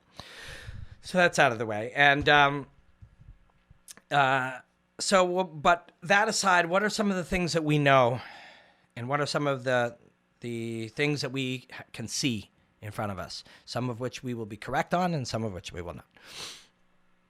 Darren Till has the combination of advantages that when you look at just the math, so nobody's opinion, not even expertise, just math, just statistical information. The two biggest advantages when put together in combination that create a winning percentage for fighters or give them the best likelihood of winning are reach advantage combined with being a southpaw. Those two things together create the highest percentage chance to be able to win when all else is equal. If I'm a southpaw with a reach advantage over, I'm not left-handed, but pretend I'm left-handed. I have a reach advantage over Demetrius Johnson. So I'm now a southpaw with a reach advantage. Does that mean I'll win? No, he'll fucking murder me. Because all else is not equal. It doesn't mean that every left-handed guy with long arms can beat up Demetrius Johnson. None of them can. So, but if all else is equal and we're just looking at the details that give the likelihood of winning, it's those two. Darren Till has those. What else does he have? Well, he's very big. And one other thing that you add to that. So reach advantage is great, southpaw is great. What's the next two most important things that we can add? Being really good at using the reach advantage and being a really good southpaw. Seems logical, right? And he is those. In his early wins before Cowboy, and I think there was a draw in there too somewhere, I seem to recall. I don't remember the details on that, but all the, 90% of all the minutes of those fights were fought at distance. You go back and you watch those, and you're like, holy fuck. This guy's hard to find, hard to get to, has that real sense of where you are and what to do about it and how to draw you in, how to touch you and not get touched. Really good at that. And then he fought Cowboy, and he did the opposite. He waded into the closer distance and just ripped him apart in there. That was impressive. And we had not seen any evidence that he could do that yet. And then, boom, just like that, we had it. We had the truth. We had the evidence. Then the Wonder Boy fight, you're like, fuck. The things that this guy's kind of good at, Wonder Boy's probably better. Wouldn't you think? A lifetime of that? A lifetime of playing at distance, using length. Wonder Boy's also big. Very close fight. Very close fight. But I thought Till won. I don't sit there, writing it down. I'm usually trying to just enjoy it. But very impressive. After you see him take apart Cowboy in tight and then really equal and or edge out Wonder Boy at his own game, you're like, this is real. This is real. Darren Till's real. Yep. And so what did we see recently? Somebody asked him, I saw a quote somewhere, that somebody asked him about his what he thought Woodley was best at. And he said his brains. Imagine that. Imagine Woodley, who closes distance deceptively fast, moves extremely well, fast, strong, athletic, talented, skilled, all of it. But his best attribute is his brain. It's probably true. It's also very, very scary when you think about it. It's hard to picture how this fight will go. In the early days, what we would say about Tyron Woodley was that he closed distance extremely well with huge punches that hurt people, and he wrestled really well and got on top of you and beat you up. And we saw those things in small doses against Wonder Boy. My expectation is for him to swagger in there and try to approach Darren Till with a much less careful approach. Dangerous to do. But if he can get on top of Till, and that's going to be the game. But to do that, you've got to figure out how to get through that distance. And he didn't really do that. He had moments against Wonder Boy, but he fought a lot out there. So it's an interesting fight for a lot of these reasons. It's an interesting fight. Darren Till looked a lot like Wonder Boy in the Wonder Boy fight. And we saw that fight twice with Woodley. So if you're Woodley, could you do 25 more minutes like that? You could, but I think you're going to see him pressure a lot more. Pressure, try to be smart, and try to get in tight on this kid. It's going to be a very interesting one. But outside of that, I mean, what do you really expect? What are the variables that Till doesn't really know about? And I'll tell you, he knows about them, but knowing them, like saying someone on paper says, all right, Darren, Tyron Woodley accelerates and closes distance deceptively fast. So we write that down. Like, okay, good to know. Good to know. What does that mean? That's a bunch of words that that's some truth that's there, but you don't know what that feels like. That's why Robbie Lawler was unconscious in that fight. You can't read that. There's no way to feel it. There's no way to measure it. You can't do it by looking at it. You have to be there. So imagine from your perspective that I'm Tyron Woodley. I am not Tyron Woodley. I'm Robin Black. But imagine that I am. And then imagine now, take Tyron Woodley, put him out, and install any of 50 training partners that you have. None of them go from me to you as fast as Tyron Woodley does. Now, you can bring in great wrestlers, different kinds of athletes, but nobody has that combination of physical attributes, commitment to the blitz, closing distance like a wrestler. And I made a breakdown on this, a 1-minute breakdown on Instagram, but it got taken down. Nobody's allowed to use any of the UFC footage for these things. That's a whole other conversation for another day. But when he came in and landed on Woodley, and I broke it down into 2 or 3 or 4 different things. You were looking at the deceptive nature of his shoulders. Why does that matter?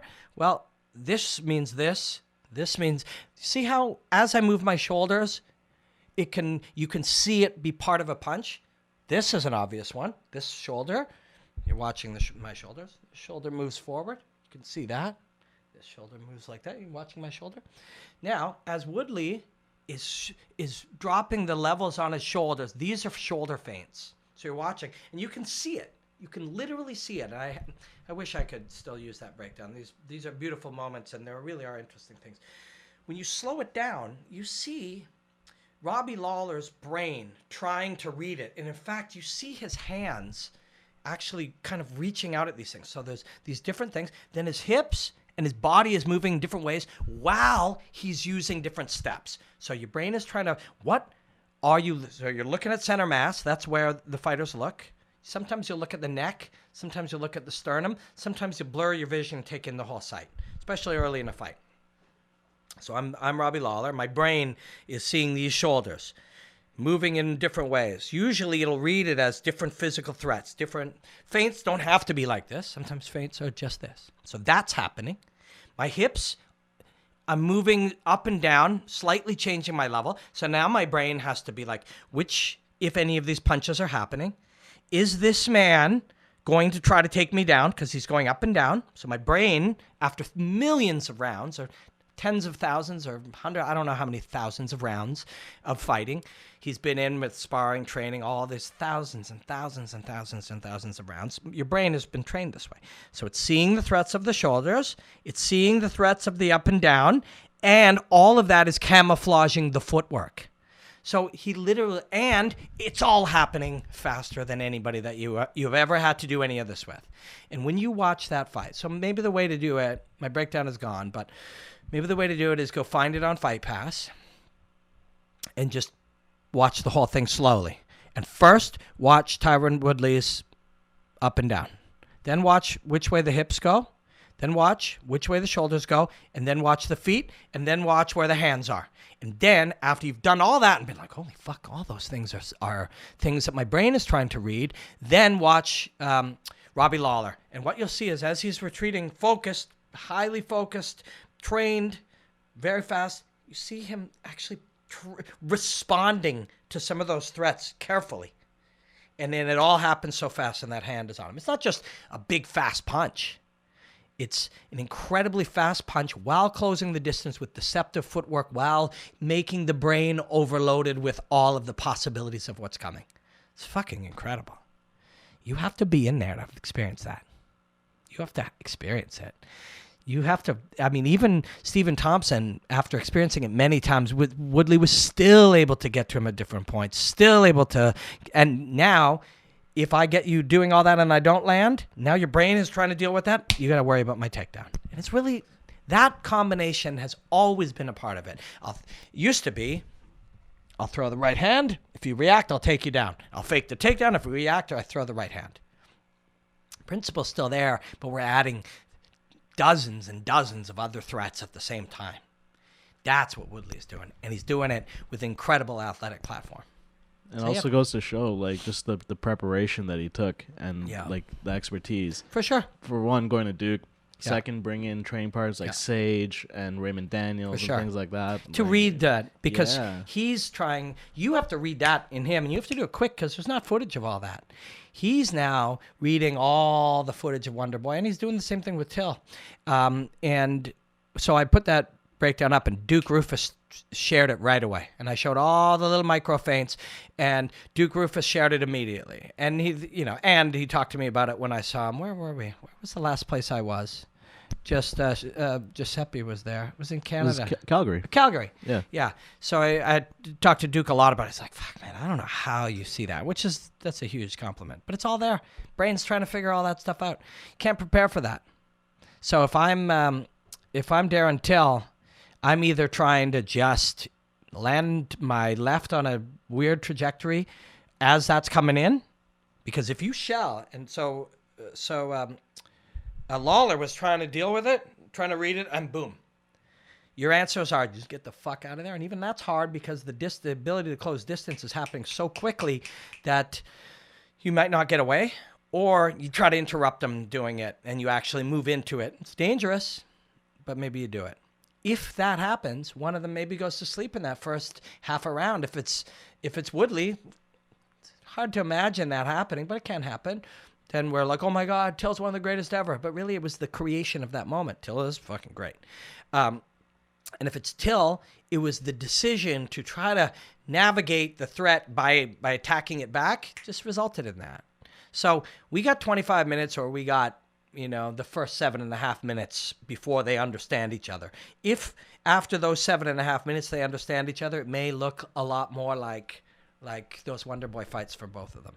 But it's a really interesting one. But what that's what I got. That's what I got right now on this. I mean, and that's what I'm excited about. When you start to conceptualize these things, when you really look at the truth of Tyron Woodley, when you look at those details, and you see it.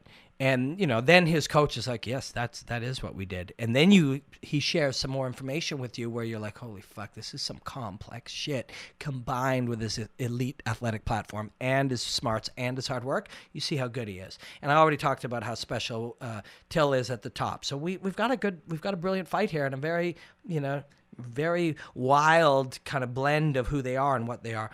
I do want to touch on something Michael O'Brien asked me earlier in Ask Robin Black. Does it seem like people are overlooking Tyron Woodley's KO power because he's had 3 decisions in a row? People treat it like striker versus grappler, but I don't think people are forgetting about Tyron's hands. Just very quickly, who cares what people are saying? Who cares? What are we saying? What are you saying? What are you saying? Doesn't matter what they say.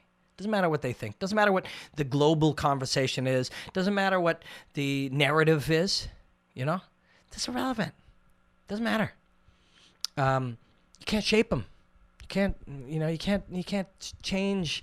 If you could change the narrative, we would be able to sort out who's ever having problems between watching news and yelling at politics. You can't shape conversation. All you can do is look for what's important, what you see, what you're experiencing, what you can learn from, what's exciting to you. I do want to, and we just talked about how Woodley, what he does there. Feints, up and down, multiple threats, closing distance, athletic platform. All of that is how he knocked out Robbie Lawler. Not KO power. And I know my goal is to break some of these structures that we're in and break through some of these plateaus. And a lot of these plateaus, the way to break through them is to show a flaw in our thinking so it reveals how we can look at them differently. But when we talk about power or chin or KO power or knockout power or any of these things, if I take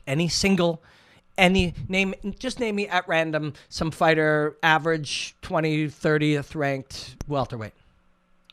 Anybody or any weight. That's Elias Theodorou. Yeah. Okay. He's a middleweight and he's a friend. Let's take some other. Who was he about to fight? Antonio Carlos Jr. Antonio Carlos. Is it Carlos? Carlos. Carlos Jr. Yeah. Shoeface. If we take these two men, or any single 185-pounder in the UFC, and probably the next 50 outside of the UFC, the top 50 outside of them, and we stand them up, on any side, both feet planted, standing here, and we get the other one to take a right hand and hit him the way he hits pads, he goes to sleep. 100% of the 185-pounders in the UFC, if the other guy just stood there with his hands down, with his feet there, and he hit him, he would be knocked unconscious. Every one of them, all of them. When you see, and because whether you train or you just spend many hours in a gym, what you see is that when people are holding mitts and there is no stress or no pressure or no danger or no confusion or no fatigue, every single one of these people can deliver their power hand with a knockout to every single other one of them. Why am I bringing that up? I'm bringing it up to show you that one punch knockout power and or chin are just slang. They're not actually things. They're not actually enough information. If we want to break through that plateau of learning and gather more information and enrich our understanding, we have to understand that every single last one, first let's just accept what I'm saying as true, just for the sake of this argument. Elias Theodorou, Antonio Carlos Jr., or any other 185er, if the other one stands with his feet here and he throws his power hand, just hits mitts for a couple of minutes, takes a breath, and winds up and hits them, they both go to sleep. Well, they don't both go. The one hits and the other goes to sleep. Why does that matter? Well, under our understanding of who has power and who has chin, that means that every single person has knockout power, if you agree that this is true. And trust me, it is. Please trust me. And that means that every single one of them has a weak chin. So please just accept that what I'm telling you is true. And then let's work from there. Now, why would we look at that? That means that the way that we're humans, we're trying to categorize everything. It's what we do. It's why we were on the moon, and it's why we invented the fucking internet. This a nature of how we're trying to make sense of our world around us. It means that everybody has knockout power and everybody has a shitty chin. But we know that's not true. But what that means is that our way of describing this or discussing this or analyzing this is flawed. Now, your answer to that might be, well, of course, if he's just standing there, then that guy has this. And of course, if he's just standing there and he hits him as hard as he can, but that's the point. Who has knockout power? Why does he have knockout power if we've just decided that under that circumstances, everybody gets knocked out? That means there must be another element. That's what I'm getting at. There must be another element other than how much do I hit and who goes to sleep. So then, if we discuss it a little further, you'll be like, well, yeah, if they're moving around, it's different. Okay, so it's not just power then. And it isn't just your chin. It's power and chin and moving around. Now, right? For this to make sense. And then it's, moving around, but if we move only forward, backward, and we do that, and it's like only have a little bit of movement, it's like, okay, then it's more movement. Then we go, well, what else is it? Well, it's fatigue. Who's tired? Okay, I'm tired now. So now let's take the same thing. I'm Elias, and I'm going to fucking hit Antonio. He's standing I'm going to run a marathon first, and then I'm going to hit him. I no longer have knockout power. Does that mean I have no knockout power? Does that mean he has a badass chin? No, it means there's something else at play, right? Fatigue is now at play. So now we've got how he's moving his feet or where he's moving his feet, and we've got fatigue. Now I'm going to do it, but he's going to be under a shell.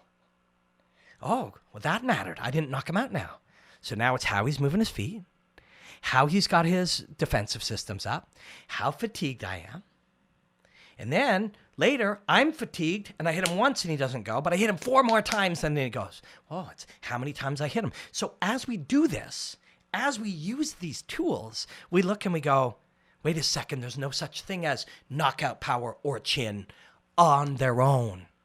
They're all informed and shaped by these things, by creating the moment. Somebody will say, but, if I hit him here, will he get knocked out? Or if I hit him here? Okay, so then it's going to be the target, the little moment of the target. Oh, this does knock you out, but this does not? Okay, so it's not just power now.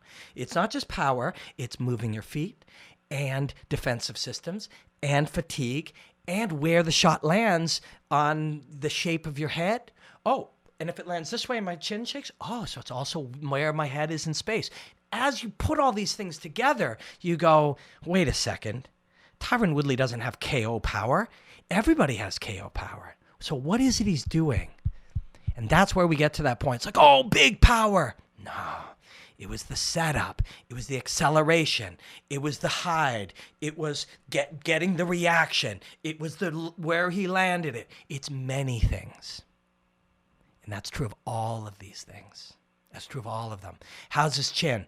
Well, my chin's pretty good in the first 10 minutes, but when I'm really tired, and now I'm tired and my stance is not as well, and now my feet are flat, and now my hands go down, and now I'm leaning, my chin is not set in stone, and sometimes you're exhausted and it's your last one and you close your eyes and throw it, but I'm also tired and my chin is out and I'm in a bad position and I'm flat-footed. It's all of these things. And when somebody does have, like McGregor, 18 knockouts or something, is it power? Fuck, a lot of people hit things really hard. They got to find it. They got to time it. They got to line it up. They got to create the moment.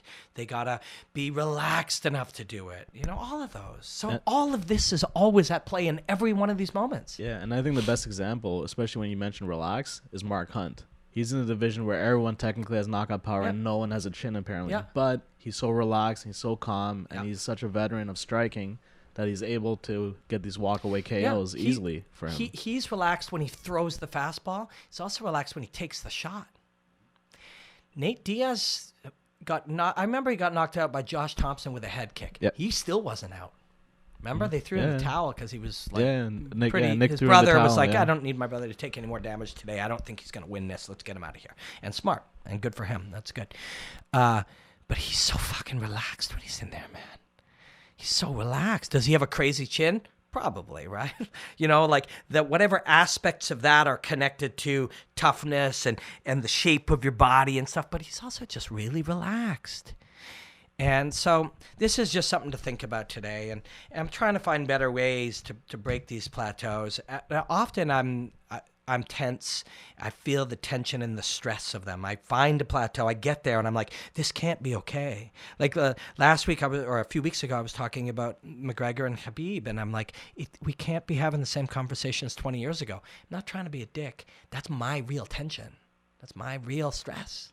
I'm stressed trying to find my way through it. But tension and stress is what allows us to break through plateaus. So it is a part of the process. It is. It's not a comfortable one. Doesn't feel good. Doesn't end up making for good podcast moments, I bet, a lot of the time. Oh, sometimes it does. People are like, hey, man, that's real. It's your tension. And I see it. It's part of the process. You can't hide it. Can't run away from it. But this, when you look at it this way, when you start from the fact that everybody can knock out everybody with a single punch, first you have to accept that that's true. But just go ask Duke, Faraz, Brendan Schaub, and fucking Mike Brown and Jon Jones, and ask every single fighter in the world if they got any one of them.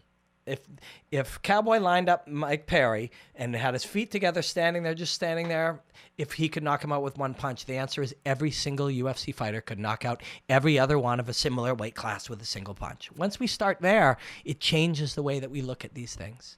And we go back and we look, holy shit, how did Tyron Woodley do that? Is he got crazy power? Yeah, he created this is something I say a lot, and it's very nice. People quote it, Zach Makovsky quoted it the other day, and Duke quoted it, and I've seen a lot of people quote it and put my name. But power is not something you have. Power is something you create. There's no power in this thing. It just doesn't do anything. I create it using my body and my mind. You create power. And so Woodley created the power in that case, and he can create power in many cases, and so can Darren Till, and it isn't some arbitrary measurement. And I know that very intelligent people, very high-end people smarter than me, more experience, more relevant experience than me, will say, oh yes, this guy has God-given power, this guy has one-punch power. They're saying it because that's what you say. They're saying it because they don't have the time or the inclination to sit down and go, well, yeah, okay, but I mean, it is about how you move and how you time it and where you line it up and where the other guy is and how tired he is and how relaxed you are and how much you're trained and how alert you are and how focused you are and how present you are. Yes, it is all of those things. They just don't have the time, you know? It's not that they're wrong or stupid. They know they know what I'm saying here. I have these conversations with these guys when we're out in the world, you know. Faraz likes to call, and Faraz is a good friend and I admire him greatly. He likes to call Conor's punch the touch of death. And he's like, well, some guys have power and some guys don't. But when I sit and talk to Faraz and we have half an hour, he's, well, yeah, of course you have to train it. And of course, some of it comes from the ground. Of course, if you're not relaxed, you can't do it. And yeah, of course, if the guy's moving away, he says it too. It's just easier to say. He's not wrong. He's not lying. It's just easier to say. And he's got to fucking go teach a whole bunch of guys in 20 minutes. High-level guys. He's got to travel and do this thing. He's got to work with George. He's got to run a class. He's got kids. He doesn't have time to get into this. I got the time. And for me, this is my journey. I'm trying to understand it. And when I'll talk to these coaches who say things like that, yeah, power, takedown defense, whatever, and we're just somewhere, and the show's over, and they give me the gift of being able to sit with them, these experts, these high-level guys, the Greg Jacksons and the Duke Rufuses and the Faraz Sahabis and stuff, we'll have these conversations, and I'll think to myself, fuck, I just wish people knew this. I just wish they could see, like, the deeper conversation. And that's what I try to share with you. That's what I try to share with you. Power is not something you have. Power is something you create.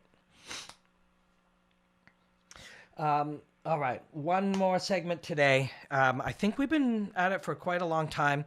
I do have a cold, and I am a little fatigued, but I want to get into a little bit of Conor McGregor and Khabib. And I'm going to do it with some questions and some points, and then talk about them.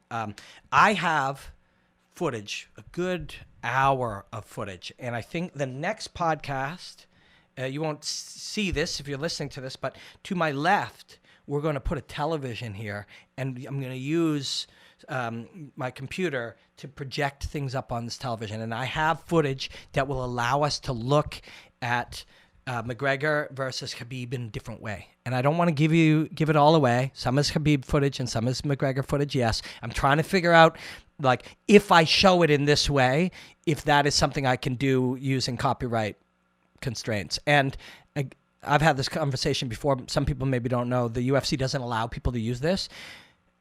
It is my belief that this is for educational purposes. I'm not making any money. It's to teach people, and it benefits them because the more people are attached to it, the better. And I do believe that that's true. They are my friends. I have many, many friends over there. So I'm not going to go fight that. I'm also not going to go get a lawyer to fight a thing with me to allow me to do something that benefits somebody else. Like, if they don't want me to do it, then, or anybody else, BJJ Scout or anybody else, that's just a corporate philosophy. It's nothing personal. It's wrong. It's a backwards philosophy, but it is a corporate philosophy that maybe has been there for a long time. But I'm hoping that I can put footage up here, and I've found some really interesting things that will give us different insight, and I'm very excited about it, and I'll have it ready for next week. I do have a lot of it ready now, but I'm really fatigued. And I have a cold, and but we'll bring it out next week. I promise you, as long as we can set this thing up. But I think we can, right, Mark? Yeah, we can. So let's just talk about a couple things related to this fight. We're calling it the mentality of combat. Normally, I do this with David Mullins, and Dave, if you happen to be seeing this, we're going to do one. We're going to do it by Google Hangout, right, Mark? That thing can go right up on YouTube. Yeah. Google Hangout can go directly onto YouTube. Dave and I will dig into this fight in the way that we have been doing it together for years. Dave's a dear friend, and I love him very much. And we will get into it. But I will talk about a few aspects related. This could be called the intangibles of combat sports or of combat because it isn't super all mental. But there's a few things I want to talk about. One was McGregor retires. And one was McGregor in the mind. So he's in guys' heads. That's a slang that we use, or just we say, oh, he's in his head. Well, that's not a very technical description. We're going to talk about what that means. Why do I bring up these two things? So I do some correspondence work for RT, which is Russia Today, and RT Sports, which I think on Instagram, and you can see my my correspondence work there. RT Sport News, and it's been fun.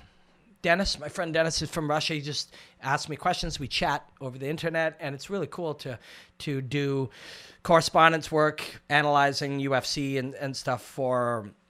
I've done it for Korea, for South Korea, for Russia, for different parts of the world. England, it's been Ireland. It's a lot of fun. I really love it.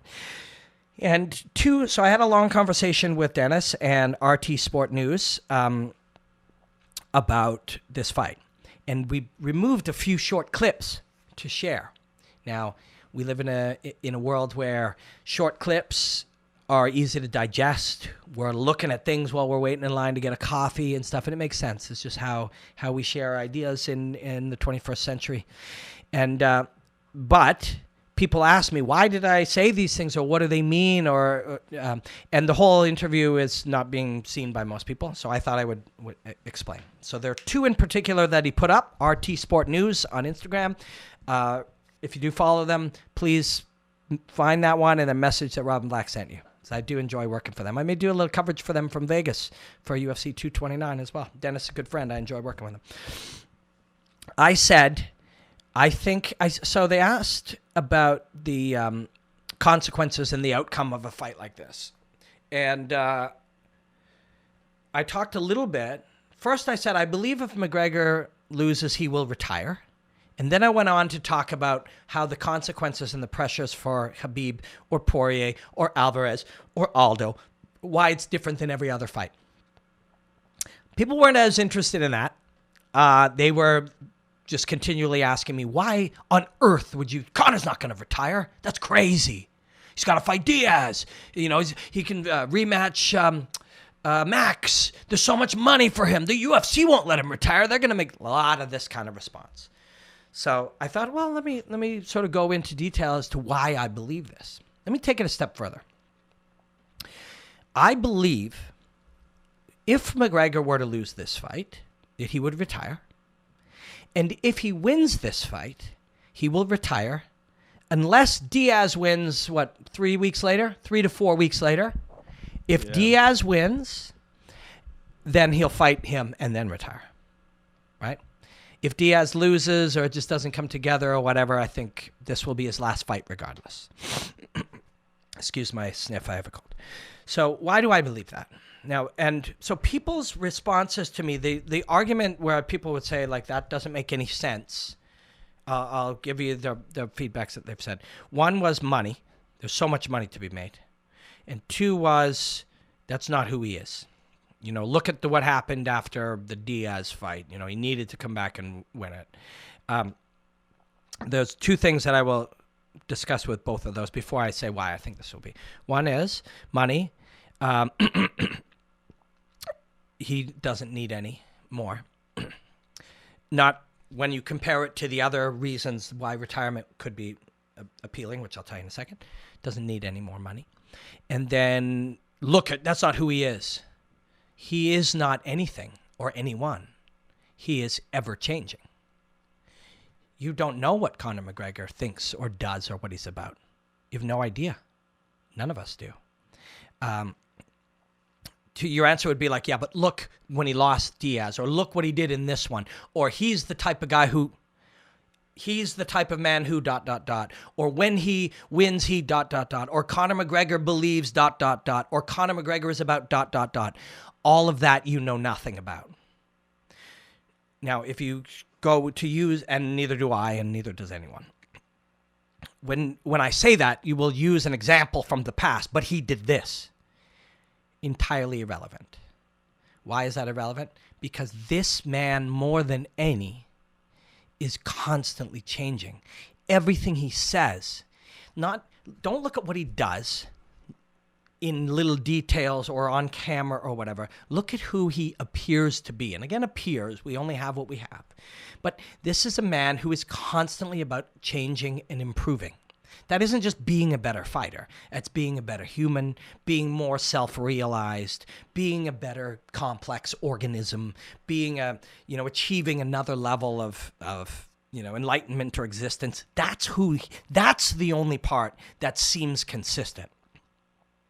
And people like that are not the same guy they were 6 months ago. Never mind the outside things. So now we add baby. Is there a second baby? Is there a second child coming? I don't know. Yeah. No, I don't think so. Maybe there will be at some point. So his child, his money. Didn't have a child on any of these other examples. Didn't have 90 million or whatever. They said he made 90, and let's say he took home 50 or 60. Didn't have other businesses. He's different. Not only is he different in where he's living and how he's living and what he's living and who he's living with and who his family is and what his bank account looks like, but he's different because he's in a constant state of change. We all are, whether we realize it or not, but those of us who realize it will change even more. So whatever we once saw about him, whatever his behavior or actions once were, doesn't mean they are what they are now. And to which, if we choose the side where it's like, I disagree, I don't want to hear any reasons that you have to say, I'm going to tell you why I disagree, then you might say something like, yeah, but in their heart, someone is. Those are just words. We are constantly changing, forever changing human beings at our best. That's what we should be. That's what we strive to be. And every piece of information and every piece of experience and everything you've done and everything you've seen and everything you've learned changes you. Hopefully for your future, for the better for your future. So the long answer is we don't have a fucking clue what he may do or why he might do it. Why do I say that retirement is a very good likelihood, despite the fact that if I grab 100 people, Conor fans and Conor haters, they will disagree with me? One is those reasons, because whatever we think we know is not who the man is anymore. Two, we're not paying attention to the things that don't matter to our construct of who our hero, if he is your hero, or our villain, if you hate him, is. The things that don't matter to Conor's the greatest, I love Conor, he's the greatest Irishman ever, that discussion, or I hate this guy, he's arrogant, I hope he loses, etc. The things that don't connect to that are probably the most important roots of who the man is now. And let me draw your attention to a couple of key things. He was in a fucking arena when a guy died in a cage, right? Remember that? He was in a fucking Portuguese fighter arena when a guy died in a cage. And that changed everybody in that arena forever. Every single one of them. I have the good fortune and I'm very thankful, and I will never give away inside secrets, but I have the chance and have had the chance to have some conversations with his coach. His coach was my guest at my one-man show in Dublin. I didn't get any specific secrets or anything from there, but I get insight into the thinking of their group and the people around them. They all believe that you get out when you're healthy. You go in, you accomplish what you're going to accomplish, and then you get out. And you write a different ending than everybody else writes. A different ending. Left healthy, left with a whole bunch of belts and a shitload of money and some great adventures. That's what they believe. They don't talk about it a lot. Excuse me. You don't see it in the press a lot, although you see it enough. You on this very YouTube channel, I was with Mr. Kavanaugh in Vegas.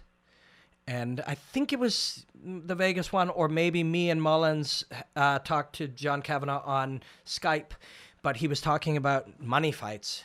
And he's like, every fight should be a money fight. You're damaging your body. You're damaging your brain. You're doing damage. You're taking years off your life. You must be in this for the money. There's no other logical reason, or some type of accomplishment, or some type of goal. There's no other reason to do this unless you can leave and it gives you something for the future. And that something may not be money for some people. It may be adventure. It may be legacy. It may be whatever. But it's just a feeling that I have. Win or lose, he retires. With the exception of if Diaz wins, well, then let's go do one more and then retire. Let's do it in Ireland. And I have more insight than most. Doesn't mean I'm right. But I'm looking for the stuff outside of the obvious stuff. And I fucking love to break down this guy's fights, martial artistry, and even his journey. Love it. I'm not saying this because I want it to be true. I'd love him to do 5 or 6 more fights. You know, I get paid when this guy fights. I get extra jobs. I get to travel. I get to go, and I have some extra insight into him from studying him so close. This is a bit of a cash cow for me at times. People will once every month or two, somebody will be like, "You thought McGregor was gonna beat Mayweather." All our platforms fucking went up 40% when that happened. Fucking dummies. I got 2 or 3 tweets on that the other day, and they're like, "You remember a year ago what you predicted?" I'm like, "Yeah, I predicted you'd remember me in a year." And I was right. It's just a fucking game.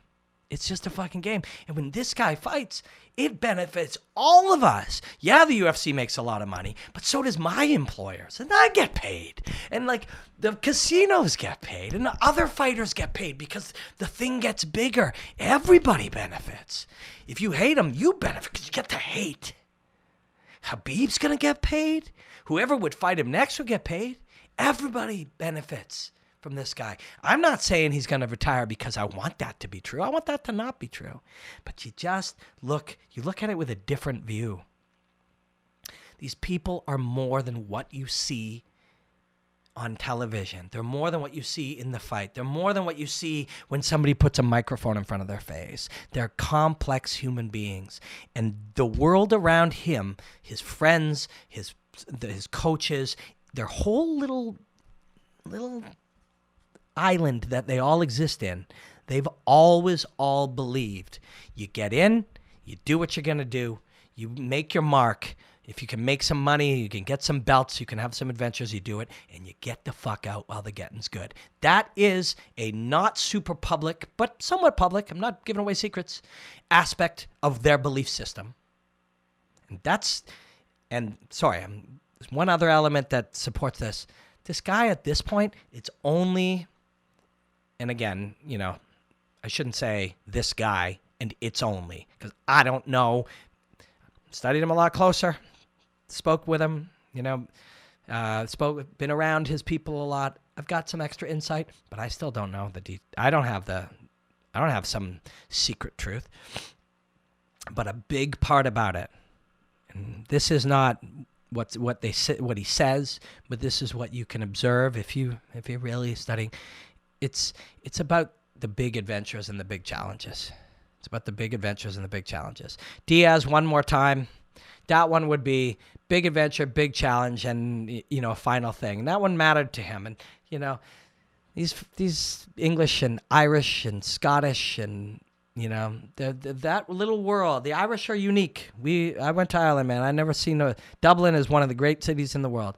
The Irish are unique, but in their little world around them, a lot of there's long been this arch enemy trilogy aspect, and even the great fighters, and not just Irish fighters, but all of the types of fighters that some people analyze, they have that one great trilogy. So that one's maybe worth coming back Gotti for. Ward. Yeah, Gotti Ward. I mean, you tell me that McGregor is not every one of us. That's what fighting's about. You look at that. And Diaz was the perfect foil for that. So that one is worth coming back for. If he wins and if it's there and he's still in shape at that point. You go drink some of that McGregor whiskey or whatever you call that shit. What is it? Notorious Spirits. I want some of that, by the way. If anyone's got a hookup, send it. We want some of that. But maybe you do that one. But otherwise, that's it. I think that's it for him. I do. And I think that that sounds crazy to some people, which is probably more the reason he'll do it. Just my 2 cents. And the other aspect, I'm exhausted, guys, and it's been a long week, and I've got a long week ahead of me. I'm on a flight tomorrow to Portland. If anybody has any questions for Chael Sonnen, anything interesting, hit me up on Twitter or Instagram. Then I'm off to Montreal with Rory, and then I'm going to commentate Brave CF in Colombia. It will be on Flow Combat Live on September 7th. So I'm going to leave it at that. I apologize. Mentality of Combat, really all I talked about was McGregor and the fact that I believe he will retire. If I let you down there, I apologize. But I think I got a fever. I'm exhausted, and I got to get some sleep before this crazy adventure.